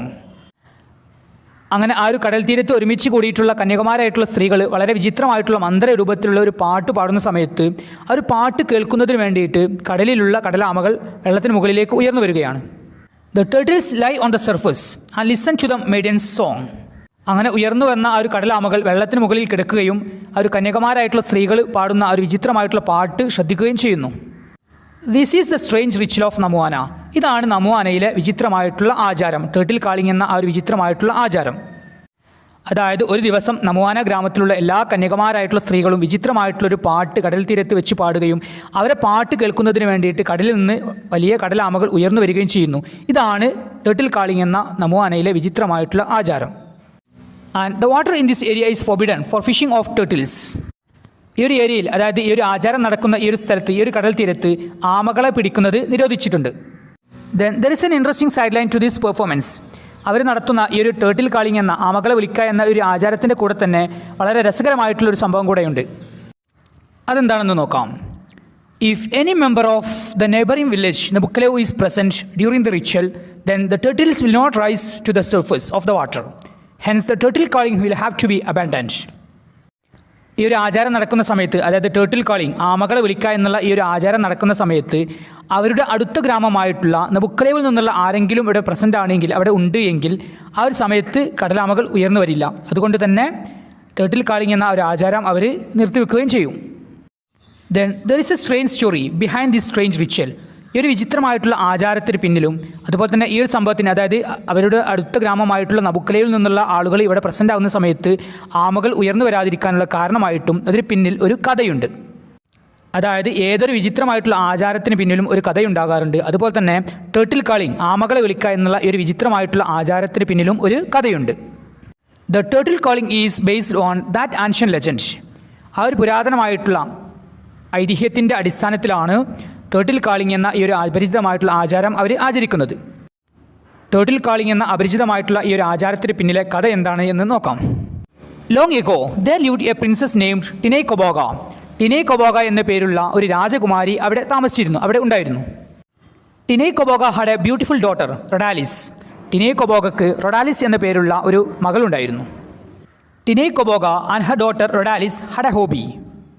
ആ ഒരു ഗ്രാമത്തിലെ രാജകുമാരിയായ ടിനൈ കൊബോഗക്കും അവരുടെ മകളായിട്ടുള്ള റൊഡാലിസിനും ഒരു ഹോബി ഉണ്ടായിരുന്നു.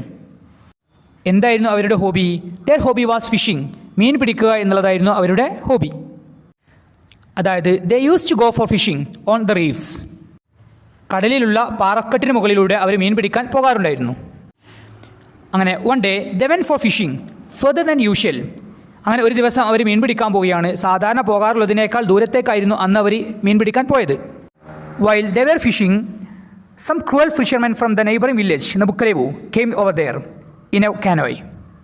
അങ്ങനെ ഈ രണ്ട് സ്ത്രീകളും, അതായത് നമുവാനയിലെ രാജകുമാരിയായിട്ടുള്ള ടിനൈ കൊബോഗയും അവരുടെ മകളായിട്ടുള്ള റൊഡാലിസും മീൻ പിടിക്കാൻ പോയ സമയത്ത് അവരുടെ അടുത്ത ഗ്രാമമായിട്ടുള്ള നബുക്കലേവിൽ നിന്നുള്ള വളരെ ക്രൂരന്മാരായിട്ടുള്ള മീൻപിടുത്തക്കാർ അവരുടെ ചെങ്ങാടത്തിൽ അവിടെ വരികയാണ്.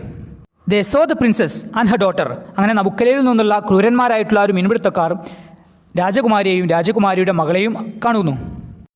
The cruel fishermen from Nabukkalevu seized the two women, bound their hands and feet and threw them to their canoe. അങ്ങനെ നബുക്കലേവിൽ നിന്നുള്ള ആ ഒരു ക്രൂരന്മാരായിട്ടുള്ള മീൻപിടുത്തക്കാർ രാജകുമാരിയെയും രാജകുമാരിയുടെ മകളെയും, അതായത് ടിനൈ കൊബോഗയെയും റൊഡാലിസിനെയും പിടിക്കുകയും അവരുടെ കൈകാലുകൾ കെട്ടുകയും അവരുടെ ബോട്ടിലേക്ക് ഇവരെ എറിയുകയും ചെയ്യുന്നു. Then the cruel fishermen began their journey to their village. അങ്ങനെ ഈ രണ്ട് സ്ത്രീകളെയും കൊണ്ട്, ടിനൈ കൊബോഗയെയും റൊഡാലിസിനെയും കൊണ്ട് നബുക്കലേവിൽ നിന്നുള്ള ക്രൂരന്മാരായിട്ടുള്ള ഫിഷർമാൻ, മീൻപിടുത്തക്കാർ അവരുടെ നാട്ടിലേക്ക് പോകുന്നു. The two women cried to save their life. അവരുടെ ജീവൻ രക്ഷിക്കാൻ വേണ്ടി രണ്ട് സ്ത്രീകളും, ആ രാജകുമാരിയും രാജകുമാരിയുടെ മകളും കരയുന്നു.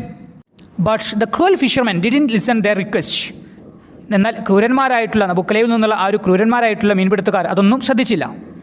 Then the two women prayed to the gods to save their life. അങ്ങനെ രക്ഷപ്പെടാൻ ഒരു വഴിയുമില്ല എന്ന് മനസ്സിലാക്കിയ സമയത്ത് ഈ രണ്ട് സ്ത്രീകളും ടിനൈ കൊബോഗയും റൊഡാലിസിനും ദൈവത്തോട് പ്രാർത്ഥിക്കുന്നു. The gods of the sea were kind. കടലിലെ ദൈവങ്ങൾ ദയയുള്ളവരായിരുന്നു.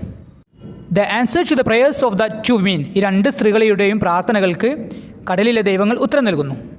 എന്താണ് കടലിലെ ദൈവങ്ങൾ ഇവരെ രക്ഷിക്കുന്നതിന് വേണ്ടിയിട്ട് ചെയ്യുന്നത്? They made a storm at sea. അവർ കടലിൽ വലിയ കൊടുങ്കാറ്റുണ്ടാക്കുന്നു. A great storm arose and the canoe was tossed about by huge waves which almost drowned it. അങ്ങനെ കടലിൽ വലിയ കൊടുങ്കാറ്റുണ്ടാവുകയും അതിൻ്റെ ഫലമായിട്ട് ഒരു നബുക്കലേവിൽ നിന്നുള്ള ഫിഷർമാൻ, അതായത് നബുക്കലേവിൽ നിന്നുള്ള ക്രൂരന്മാരായിട്ടുള്ള ആ ഒരു മീൻപിടുത്തക്കാരുടെ ചെങ്ങാടം വെള്ളത്തിൽ മുങ്ങാനും അവരുടെ ചെങ്ങാടത്തിൽ വെള്ളം നിറയാനും തുടങ്ങി. അതായത് the fisherman's canoe began to sink. ആ ഒരു മീൻപിടുത്തക്കാരുടെ ചെങ്ങാടം ആ ഒരു കടലിൽ മുങ്ങാൻ തുടങ്ങി. The gods changed the helpless women into turtles. അങ്ങനെ ആ ഒരു ചെങ്ങാടത്തിലുണ്ടായിരുന്ന നിസ്സഹായരായ രണ്ട് സ്ത്രീകളെയും, ടിനൈ കൊബോഗയും റൊഡാലിസിനെയും, ദൈവങ്ങൾ അവരുടെ രൂപം മാറ്റി ആമകളുടെ രൂപത്തിലേക്ക് മാറ്റി. The fishermen were surprised to see that the two women had turned into turtles. ഈ രണ്ട് സ്ത്രീകളെയും, അതായത് ടിനൈ കൊബോഗയും റൊഡാലിസും കടലാമകളായി മാറിയത് കണ്ട നബുക്കലേവിൽ നിന്നുള്ള ക്രൂരന്മാരായിട്ടുള്ള ആ ഒരു മീൻപിടുത്തക്കാർ അമ്പരന്നു. To save their lives, the fishermen threw the turtles into the sea. അങ്ങനെ നബുക്കലേവിൽ നിന്നുള്ള ക്രൂരന്മാരായിട്ടുള്ള ഒരു ഫിഷർമാൻ, ആ ഒരു മീൻപിടുത്തക്കാർ അവരുടെ ജീവൻ രക്ഷിക്കുന്നതിന് വേണ്ടിയിട്ട് കടലാമകളായി മാറിയ രണ്ട് സ്ത്രീകളെയും കടലിലേക്ക് എറിഞ്ഞു. Immediately the weather became calm. അങ്ങനെ ഉടനെ തന്നെ കടലിലെ കാലാവസ്ഥ ശാന്തമായി. The Nabukkalevu fishermen continued their journey to their village. അങ്ങനെ കാലാവസ്ഥ ശാന്തമായ സമയത്ത് നബുക്കലയിൽ നിന്നുള്ള ഫിഷർമെൻ മീൻപിടുത്തക്കാർ അവരുടെ ഗ്രാമത്തിലേക്ക് പോവുകയും ചെയ്തു. The two women from Namuana who had been changed into turtles lived at sea. എന്നാൽ കടലാമകളായി മാറിയ നബുക്കലേവിൽ നിന്നുള്ള 2 സ്ത്രീകൾ, അതായത് ടെനേക്കോബോഗയും റൊഡാലിസും, അവർ കടലിൽ ജീവിക്കുകയും ചെയ്തു. The people of Namuana village believe that the turtles rise from the sea when the village women sing the chant are the descendants of the two women. നമോന ഗ്രാമത്തിലുള്ള ആളുകൾ വിശ്വസിക്കുന്നത് നമോനയിലുള്ള സ്ത്രീകൾ പാട്ട് പാടുന്ന സമയത്ത് കടലിൽ നിന്ന് ഉയർന്നു വരുന്ന കടലാമകൾ ഈ 2 സ്ത്രീകളുടെയും, അതായത് ടിനേക്കോബോഗയുടെയും റൊഡാലിസിൻ്റെയും പിൻഗാമികളാണ് എന്നാണ് അവർ വിശ്വസിക്കുന്നത്. This is a story behind the strange ritual. ഇതാണ് ഇവിടെ മുകളിൽ വിശദീകരിച്ച ഈ ഒരു കഥയാണ് ടേർട്ടിൽ കാളിംഗ് എന്ന അപരിചിതമായിട്ടുള്ള ആചാരത്തിന് പിന്നിലുള്ള കഥ. Now, if any member of Nabukalev village is present there at the time of the turtle calling, the turtle will not rise from the sea. ഈ ഒരു ആചാരം നടക്കുന്ന സമയത്ത്, അതായത് ടേർട്ടിൽ കാളിംഗ് എന്ന ഈ ഒരു ആചാരം നമോന ഗ്രാമത്തിൽ നടക്കുന്ന സമയത്ത് ആ ഒരു സ്ഥലത്ത് നബുക്കലയിൽ നിന്നുള്ള ആരെങ്കിലും ഉണ്ട് എങ്കിൽ കടലാമകൾ ഉയർന്നു വരാറില്ല. ഓക്കെ പ്രിയപ്പെട്ട വിദ്യാർത്ഥികളെ, ഇത്രയും കാര്യങ്ങളാണ് ദ സേക്രഡ് ടേർട്ടിൽസ് ഓഫ് കണ്ടാവ് എന്ന ചാപ്റ്ററിലൂടെ നമുക്ക് മനസ്സിലാകുന്നത്. This unit deals with the disasters and disaster management. ദുരന്തങ്ങളും ദുരന്ത നിവാരണവുമായി ബന്ധപ്പെട്ട കാര്യങ്ങളാണ് ഈ ഒരു യൂണിറ്റിലൂടെ ഡിസ്കസ് ചെയ്യുന്നത്. ദുരന്തങ്ങളും ദുരന്ത നിവാരണവുമായി ബന്ധപ്പെട്ട് 3 ചാപ്റ്ററുകളാണ് ഈ ഒരു യൂണിറ്റിൽ നമുക്ക് പഠിക്കാനായിട്ടുള്ളത്. അഞ്ജന മജുംദാറിൻ്റെ disasters and disaster management in India എന്ന എസ്സേയും ഡോക്ടർ എ ജെ ക്രോണിൻ എഴുതിയിട്ടുള്ള ദ സെറാങ് ഓഫ് റാണഗഞ്ചി എന്ന ഷോർട്ട് സ്റ്റോറിയും ബെഞ്ചമിൻ പെക്കഴ്ത്ത് എഴുതിയിട്ടുള്ള the wreck of the Titanic എന്ന കവിതയുമാണ് ഈ ഒരു യൂണിറ്റിലൂടെ നമുക്ക് പഠിക്കാനായിട്ടുള്ളത്. ഓക്കെ, ഈ ഓരോ ചാപ്റ്ററുകളുടെയും വളരെ ബ്രീഫായിട്ടുള്ള, വളരെ ചുരുങ്ങിയ രീതിയിലുള്ള സമ്മറി നമുക്ക് മനസ്സിലാക്കാം. ആദ്യം തന്നെ disasters and disaster management in India എന്ന എസ്സേയുടെ സമ്മറി മനസ്സിലാക്കാം. Disasters and disaster management in India, ദുരന്തങ്ങളും ദുരന്ത നിവാരണവും ഇന്ത്യയിൽ.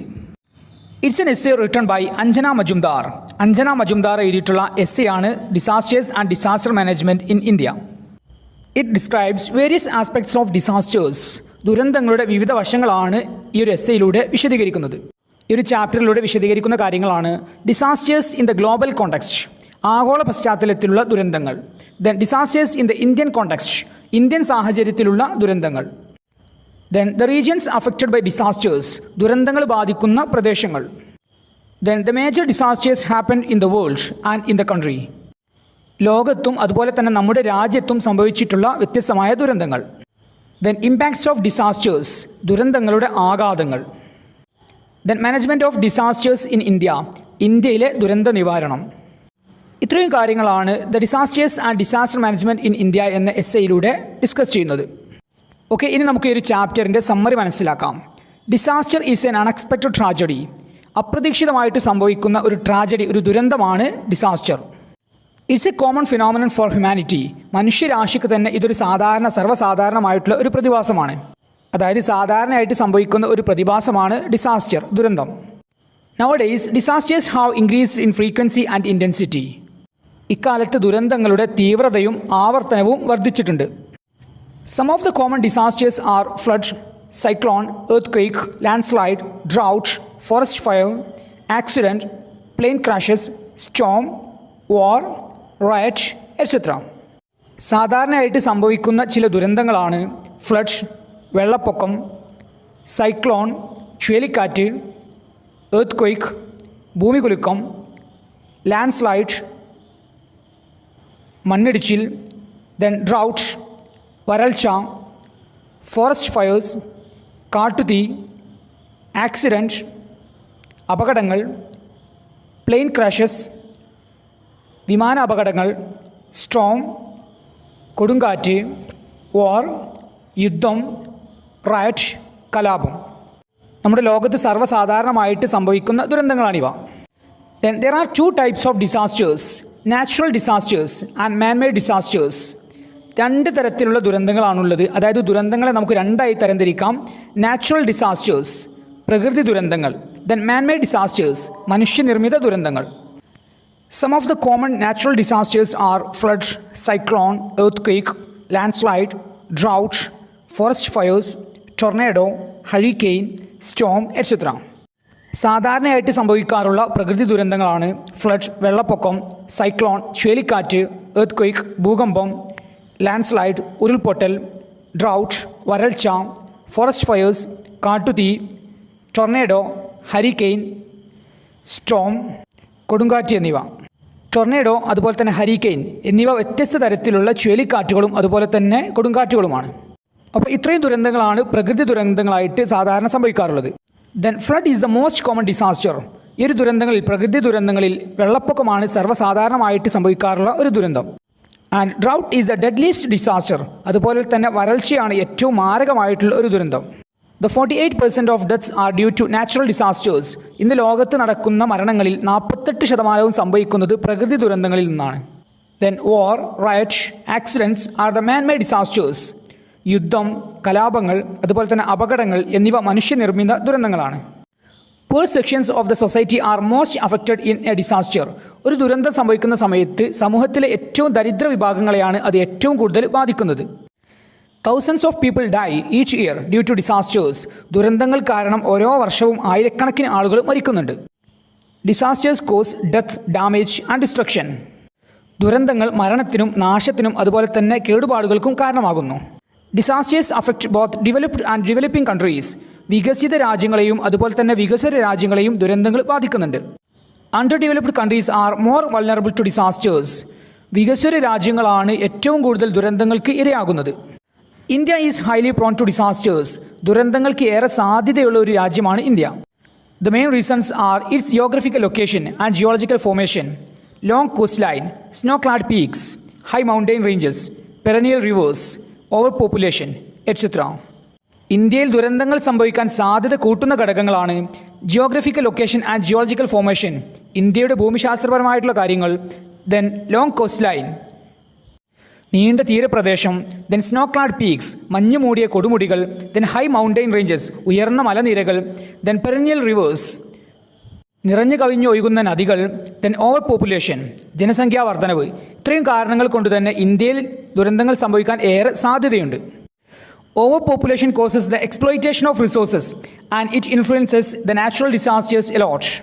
ജനസംഖ്യാധിക്യം, അതായത് ജനസംഖ്യാ വർധനവ് വിഭവങ്ങളുടെ ചൂഷണത്തിന് കാരണമാവുകയും അത് പ്രകൃതി ദുരന്തങ്ങളെ വളരെയധികം സ്വാധീനിക്കുകയും ചെയ്യുന്നു. In India major disasters occur in northern region, north eastern region, southern region and western region. ഇന്ത്യയിൽ വടക്കൻ മേഖല, വടക്ക് കിഴക്കൻ മേഖല, തെക്കൻ മേഖല, പടിഞ്ഞാറൻ മേഖല എന്നിവിടങ്ങളിലെല്ലാം വലിയ ദുരന്തങ്ങൾ സംഭവിക്കുന്നുണ്ട്. India suffers from earthquake, landslides, floods, droughts, cyclone, wind erosion, sea erosion etcetera. ഇന്ത്യയിൽ സർവ്വസാധാരണമായി നടക്കുന്ന ദുരന്തങ്ങളാണ് ഭൂകമ്പങ്ങൾ, ഉരുൾപൊട്ടൽ, വെള്ളപ്പൊക്കം, വരൾച്ച, ചുഴലിക്കാറ്റ്, മണ്ണൊലിപ്പ്, കടൽക്ഷോഭം എന്നിവ. Tsunami is A new form of disaster. ദുരന്തങ്ങളുടെ ഒരു പുതിയ രൂപമാണ് tsunami. Bhopal gas tragedy is the man made disaster that India witnessed in the last century. കഴിഞ്ഞ നൂറ്റാണ്ടിൽ ഇന്ത്യയിൽ സംഭവിച്ച മനുഷ്യനിർമ്മിതമായിട്ടുള്ള ഒരു ദുരന്തമാണ് ഭോപ്പാൽ വാതക ദുരന്തം. The impacts of disasters are death, damage and destruction. ദുരന്തങ്ങളുടെ ആഘാതങ്ങളാണ് മരണം, നാശനഷ്ടങ്ങൾ, കേടുപാടുകൾ എന്നിവ. Disasters affect the life support system of that place. ദുരന്തങ്ങൾ ആ ഒരു സ്ഥലത്തെ ലൈഫ് സപ്പോർട്ട് സിസ്റ്റത്തെ ബാധിക്കുന്നു. Life support systems include communication, power supply, water supply, health care, drainage etcetera. Life support system എന്നതുകൊണ്ട് ഉദ്ദേശിക്കുന്ന കാര്യങ്ങളാണ് കമ്മ്യൂണിക്കേഷൻ, ആശയവിനിമയം അതായത് വാർത്താവിനിമയം, പവർ സപ്ലൈ, വൈദ്യുതി വിതരണം, വാട്ടർ സപ്ലൈ, ജലവിതരണം, ഹെൽത്ത് കെയർ, ആരോഗ്യ സംരക്ഷണം, ഡ്രെയിനേജ് എന്നിവ തുടങ്ങിയ എല്ലാ കാര്യങ്ങളെയും ദുരന്തങ്ങൾ ബാധിക്കുന്നു. Disasters affect the commercial and economic activities. ദുരന്തങ്ങൾ വാണിജ്യ സാമ്പത്തിക പ്രവർത്തനങ്ങളെ ബാധിക്കുന്നു. Psychological rehabilitation is very important in the disaster management process. ദുരന്ത നിവാരണ പ്രക്രിയയിലെ വളരെ പ്രധാനപ്പെട്ട ഒരു കാര്യമാണ് മനഃശാസ്ത്രപരമായിട്ടുള്ള പുനരധിവാസം. Then building structure becomes the cause of destruction and death at the time of a disaster. ഒരു ദുരന്തം സംഭവിക്കുന്ന സമയത്ത് കെട്ടിടങ്ങളുടെ ഘടന കൂടുതൽ നഷ്ടത്തിനും കൂടുതൽ മരണത്തിനും കാരണമാകുന്നുണ്ട്. So master plan and quality of materials used for construction are very important at the time of constructing a building. അതുകൊണ്ട് തന്നെ ഒരു കെട്ടിടം നിർമ്മിക്കുന്ന സമയത്ത് നിർമ്മാണത്തിൽ ഉപയോഗിക്കുന്ന വസ്തുക്കളുടെ ഗുണനിലവാരവും നല്ല മികച്ച ഒരു മാസ്റ്റർ പ്ലാനും വളരെ പ്രധാനപ്പെട്ടതാണ്. Both state government and central government have their own role at the time of a disaster. ഒരു ദുരന്ത സമയത്ത് സംസ്ഥാന സർക്കാരിനും കേന്ദ്ര സർക്കാരിനും അവരുടേതായ പങ്കുണ്ട്.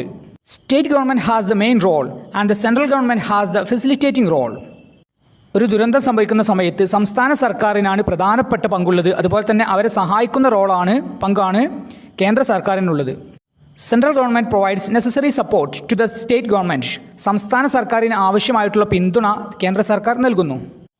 Rehabilitation of the victims is the integral part of disaster management. ദുരന്ത നിവാരണത്തിൻ്റെ അവിഭാജ്യ ഘടകമാണ് ഇരകളുടെ പുനരധിവാസം. Rescue teams are very important in the process of disaster management. ദുരന്ത നിവാരണ പ്രക്രിയയിലെ വളരെ പ്രധാനപ്പെട്ട ഒരു ഘടകമാണ് രക്ഷാപ്രവർത്തകർ. Government should provide better facilities to the rescue teams. രക്ഷാപ്രവർത്തകർക്ക് സർക്കാർ മികച്ച സൗകര്യങ്ങൾ ഒരുക്കി കൊടുക്കണം.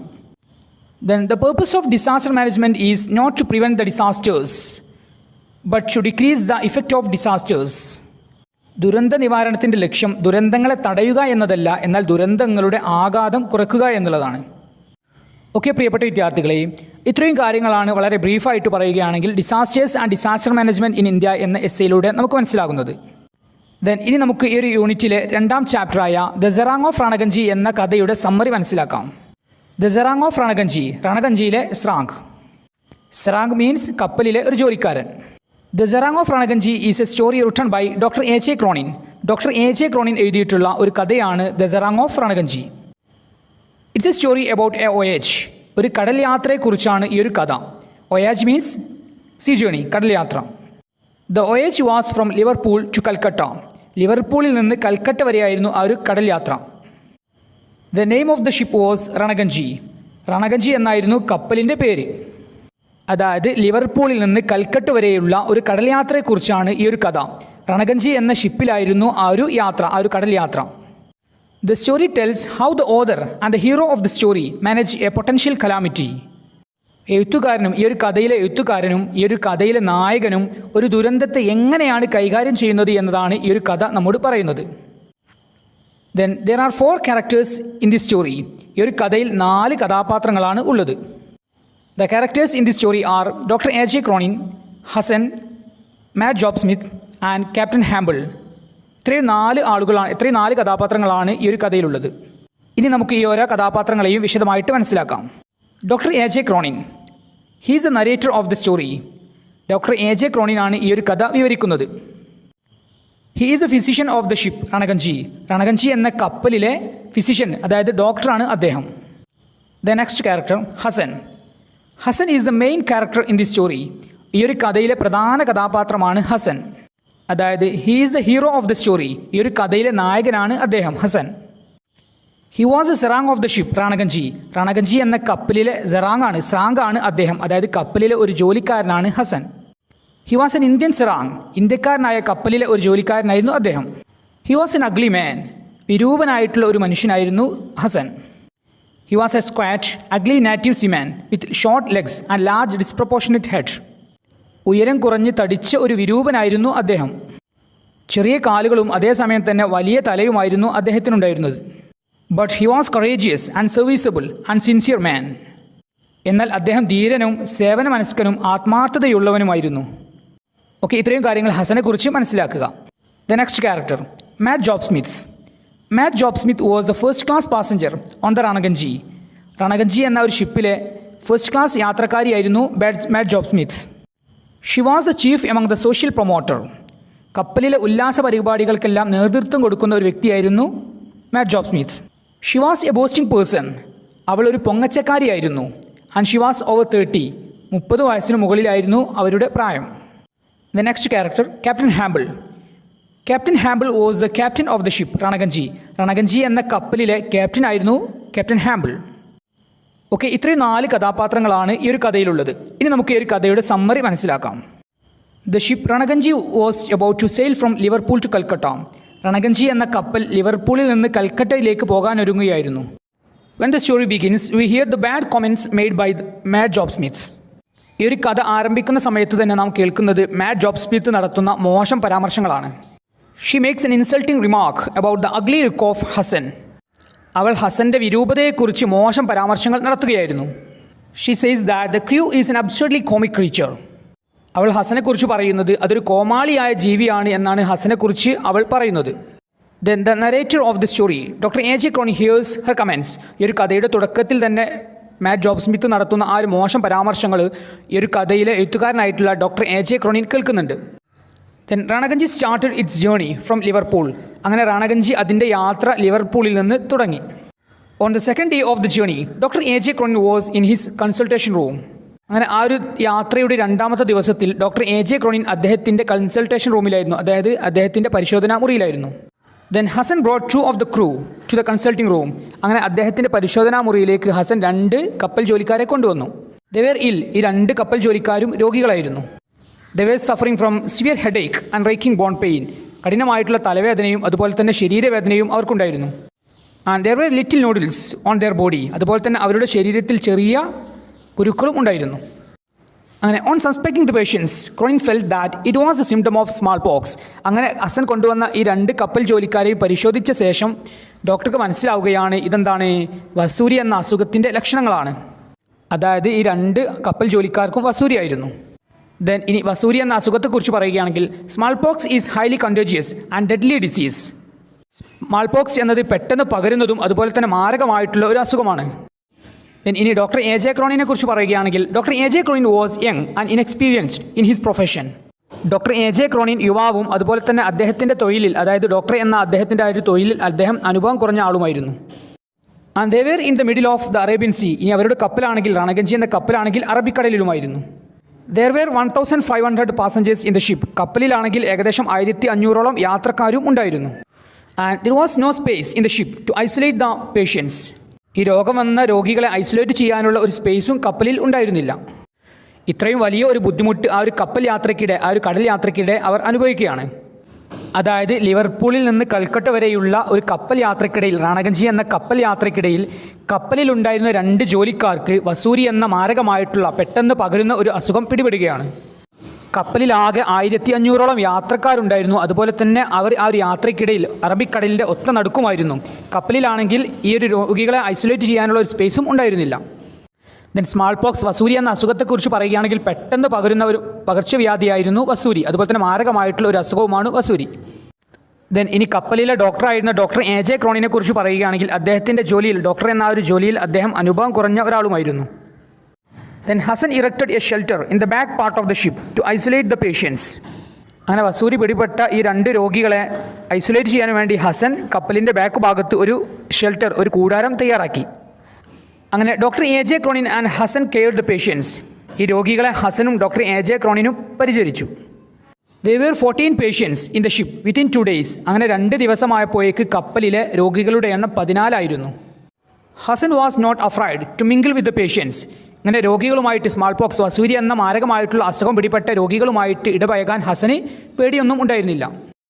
He was very sincere and compassionate in caring the patients. അങ്ങനെ ആ രോഗികളെ പരിചരിക്കുന്നതിൽ അദ്ദേഹം വളരെ ആത്മാർത്ഥതയുള്ളവനും അനുകമ്പയുള്ളവനുമായിരുന്നു. Hassan's attitude towards the patients gave solace to the doctor. അങ്ങനെ രോഗികളോടുള്ള ഹസൻ്റെ ഈ ഒരു മനോഭാവം ഡോക്ടർ AJ ക്രോണിനെ സംബന്ധിച്ചിടത്തോളം വലിയൊരു ആശ്വാസമായിരുന്നു. ദെൻ ഇനി ഹസനെക്കുറിച്ച് പറയുകയാണെങ്കിൽ Hassan doesn't like to speak more. Hassan കൂടുതൽ സംസാരിക്കാൻ ഇഷ്ടപ്പെട്ടിരുന്നില്ല, അതായത് കൂടുതൽ സംസാരിക്കുന്ന ഒരാളായിരുന്നില്ല Hassan. But doctor AJ Cronin gathered some information about Hassan. എന്നാൽ ഹസനെക്കുറിച്ചുള്ള ഏതാനും ചില വിവരങ്ങൾ ഡോക്ടർ AJ ക്രോണിൻ ശേഖരിച്ചിരുന്നു. ഹസനെക്കുറിച്ച് ഡോക്ടർ AJ ക്രോണിൻ മനസ്സിലാക്കിയിട്ടുള്ള കാര്യങ്ങളാണ്: ഹസൻ വാസ് ഫ്രം പഞ്ചാബ്. ഹസൻ പഞ്ചാബിൽ നിന്നുള്ള ആളായിരുന്നു. And he was in different ships for the last 40 years. അവസാന 40 വർഷമായിട്ട്, അദ്ദേഹത്തിൻ്റെ ജീവിതത്തിൽ 40 വർഷമായിട്ട് അദ്ദേഹം വ്യത്യസ്തമായിട്ടുള്ള കപ്പലുകളിൽ ജോലി ചെയ്യുകയായിരുന്നു.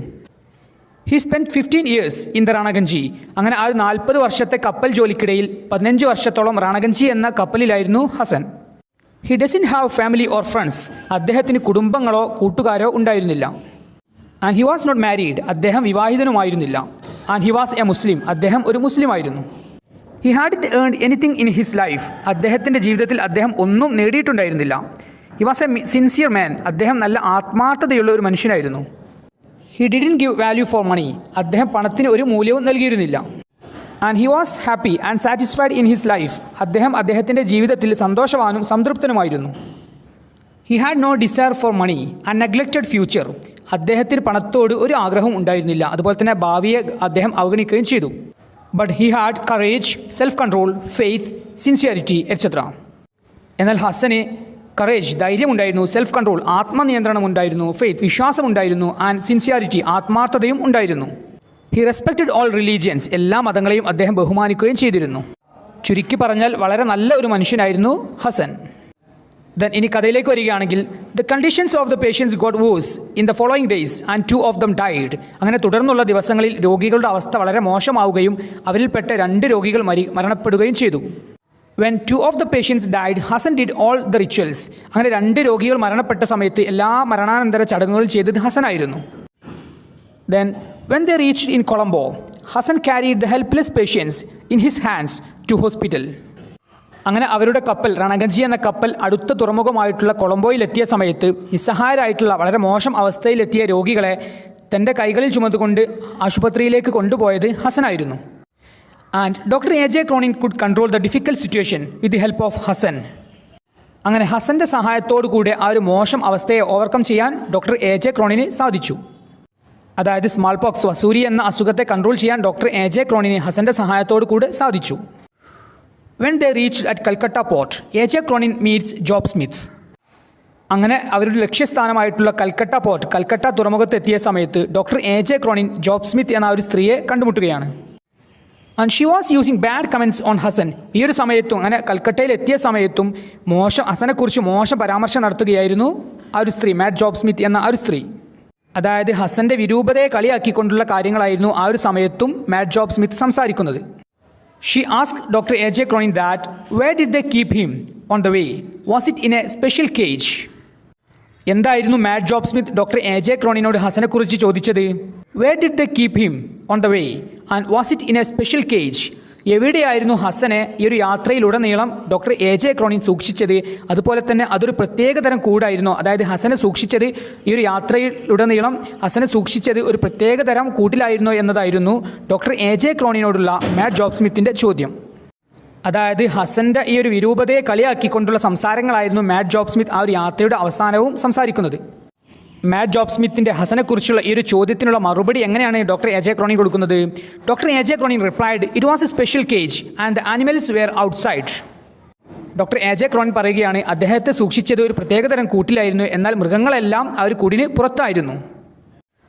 അതായത് ഈ ഒരു മറുപടിയിലൂടെ ഡോക്ടർ എ ജെ ക്രോണിൻ ഉദ്ദേശിച്ചത് യഥാർത്ഥ ആനിമൽ, അതായത് യഥാർത്ഥ മൃഗം ആ ഒരു സ്ത്രീയാണ്, അതായത് മാഡ് ജോബ് സ്മിത്താണ് യഥാർത്ഥ മൃഗം എന്നതാണ് ആ ഒരു മറുപടിയിലൂടെ ഡോക്ടർ എ ജെ ക്രോണിൻ ഉദ്ദേശിച്ചത്. Then the message of the story, ഈ ഒരു കഥയുടെ സന്ദേശമാണ്, outward beauty is nothing but inward beauty is everything. ബാഹ്യ സൗന്ദര്യം ഒന്നുമല്ല, എന്നാൽ ആന്തരിക സൗന്ദര്യം, അതായത് ഉള്ളിലെ സൗന്ദര്യമാണ് എല്ലാം, മനസ്സിൻ്റെ സൗന്ദര്യമാണ് എല്ലാം. ഇതിന് മികച്ച ഉദാഹരണങ്ങളാണ് ഈ ഒരു കഥയിലെ 2 കഥാപാത്രങ്ങളായിട്ടുള്ള ഹസനും അതുപോലെ തന്നെ മാഡ് ജോബ് സ്മിത്തും. ഓക്കെ പ്രിയപ്പെട്ട വിദ്യാർത്ഥികളെ, ഇത്രയും കാര്യങ്ങളാണ് ദ സെറാങ് ഓഫ് റാണഗഞ്ചി എന്ന കഥയിലൂടെ നമുക്ക് മനസ്സിലാകുന്നത്. ഇനി നമുക്ക് ഈ ഒരു യൂണിറ്റിലെ 3ാം ചാപ്റ്ററായ the wreck of the Titanic എന്ന കവിതയുടെ സമ്മറി, ഒരു ബ്രീഫ് സമ്മറി മനസ്സിലാക്കാം. The wreck of the Titanic, ടൈറ്റാനിക്കിൻ്റെ തകർച്ച.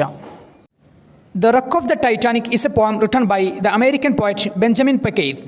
അമേരിക്കൻ കവിയായ ബെഞ്ചമിൻ പെക്കെയ്ത്ത് എഴുതിയിട്ടുള്ള കവിതയാണ് the wreck of the Titanic. In this poem, he describes the greatest shipwreck in the world history. ലോക ചരിത്രത്തിലെ ഏറ്റവും വലിയ കപ്പൽ തകർച്ചയെക്കുറിച്ചാണ് ഈ ഒരു കവിതയിലൂടെ അദ്ദേഹം വിവരിക്കുന്നത്. അതായത് the poem is about the wreck of the Titanic. ടൈറ്റാനിക്കിൻ്റെ തകർച്ചയെക്കുറിച്ചാണ് ഈ ഒരു കവിത. The Titanic collided with an iceberg during its first voyage and sank into the depths of the Atlantic Ocean. Titanic അതിൻ്റെ ആദ്യ യാത്രയിൽ തന്നെ ഒരു മഞ്ഞുമലയുമായിട്ട് കൂട്ടിയിടിക്കുകയും അറ്റ്ലാന്റിക് സമുദ്രത്തിൽ ആഴങ്ങളിൽ മുങ്ങുകയും ചെയ്തു. It was the greatest disaster that happened at sea, as around 1,000 people, including the captain and crew, were drowned at sea. കപ്പൽ ക്യാപ്റ്റനും ജോലിക്കാരും ഉൾപ്പെടെ 1000-ഓളം പേർ കടലിൽ മുങ്ങി മരിച്ച, കടലിൽ സംഭവിച്ച വലിയ ഒരു ദുരന്തമാണിത്. The poem describes the beauty of the ship, the collision and final moments of the ship. കപ്പലിൻ്റെ ഭംഗി, അതുപോലെ തന്നെ കപ്പലിൽ കൂട്ടിയിടിച്ച സംഭവം, ദെൻ കപ്പലിൻ്റെ അവസാന നിമിഷങ്ങൾ എന്നിവയാണ് ഈ ഒരു കവിതയിലൂടെ വിവരിക്കുന്നത്. ദെൻ സമ്മറി മനസ്സിലാക്കാം. Titanic was the most beautiful ship in the world. ലോകത്തിലെ ഏറ്റവും മനോഹരമായിട്ടുള്ള കപ്പലായിരുന്നു Titanic. It was the largest of all ocean going vessels during that period. ആ ഒരു കാലഘട്ടത്തിൽ സമുദ്രത്തിൽ പോകുന്ന എല്ലാ കപ്പലുകളിലും വെച്ച് ഏറ്റവും വലുതായിരുന്നു Titanic. The ship was the most luxurious built by men. മനുഷ്യൻ നിർമ്മിച്ചതിൽ വെച്ച് ഏറ്റവും ആഡംബരമായിട്ടുള്ള ഒരു കപ്പലായിരുന്നു Titanic. There were 2,100 passengers in the ship. കപ്പലിൽ 2100-ഓളം യാത്രക്കാർ ഉണ്ടായിരുന്നു. അതായത് ടൈറ്റാനിക്കിൻ്റെ യാത്രയിൽ 2100ഓളം യാത്രക്കാരും കപ്പലിൽ ഉണ്ടായിരുന്നു.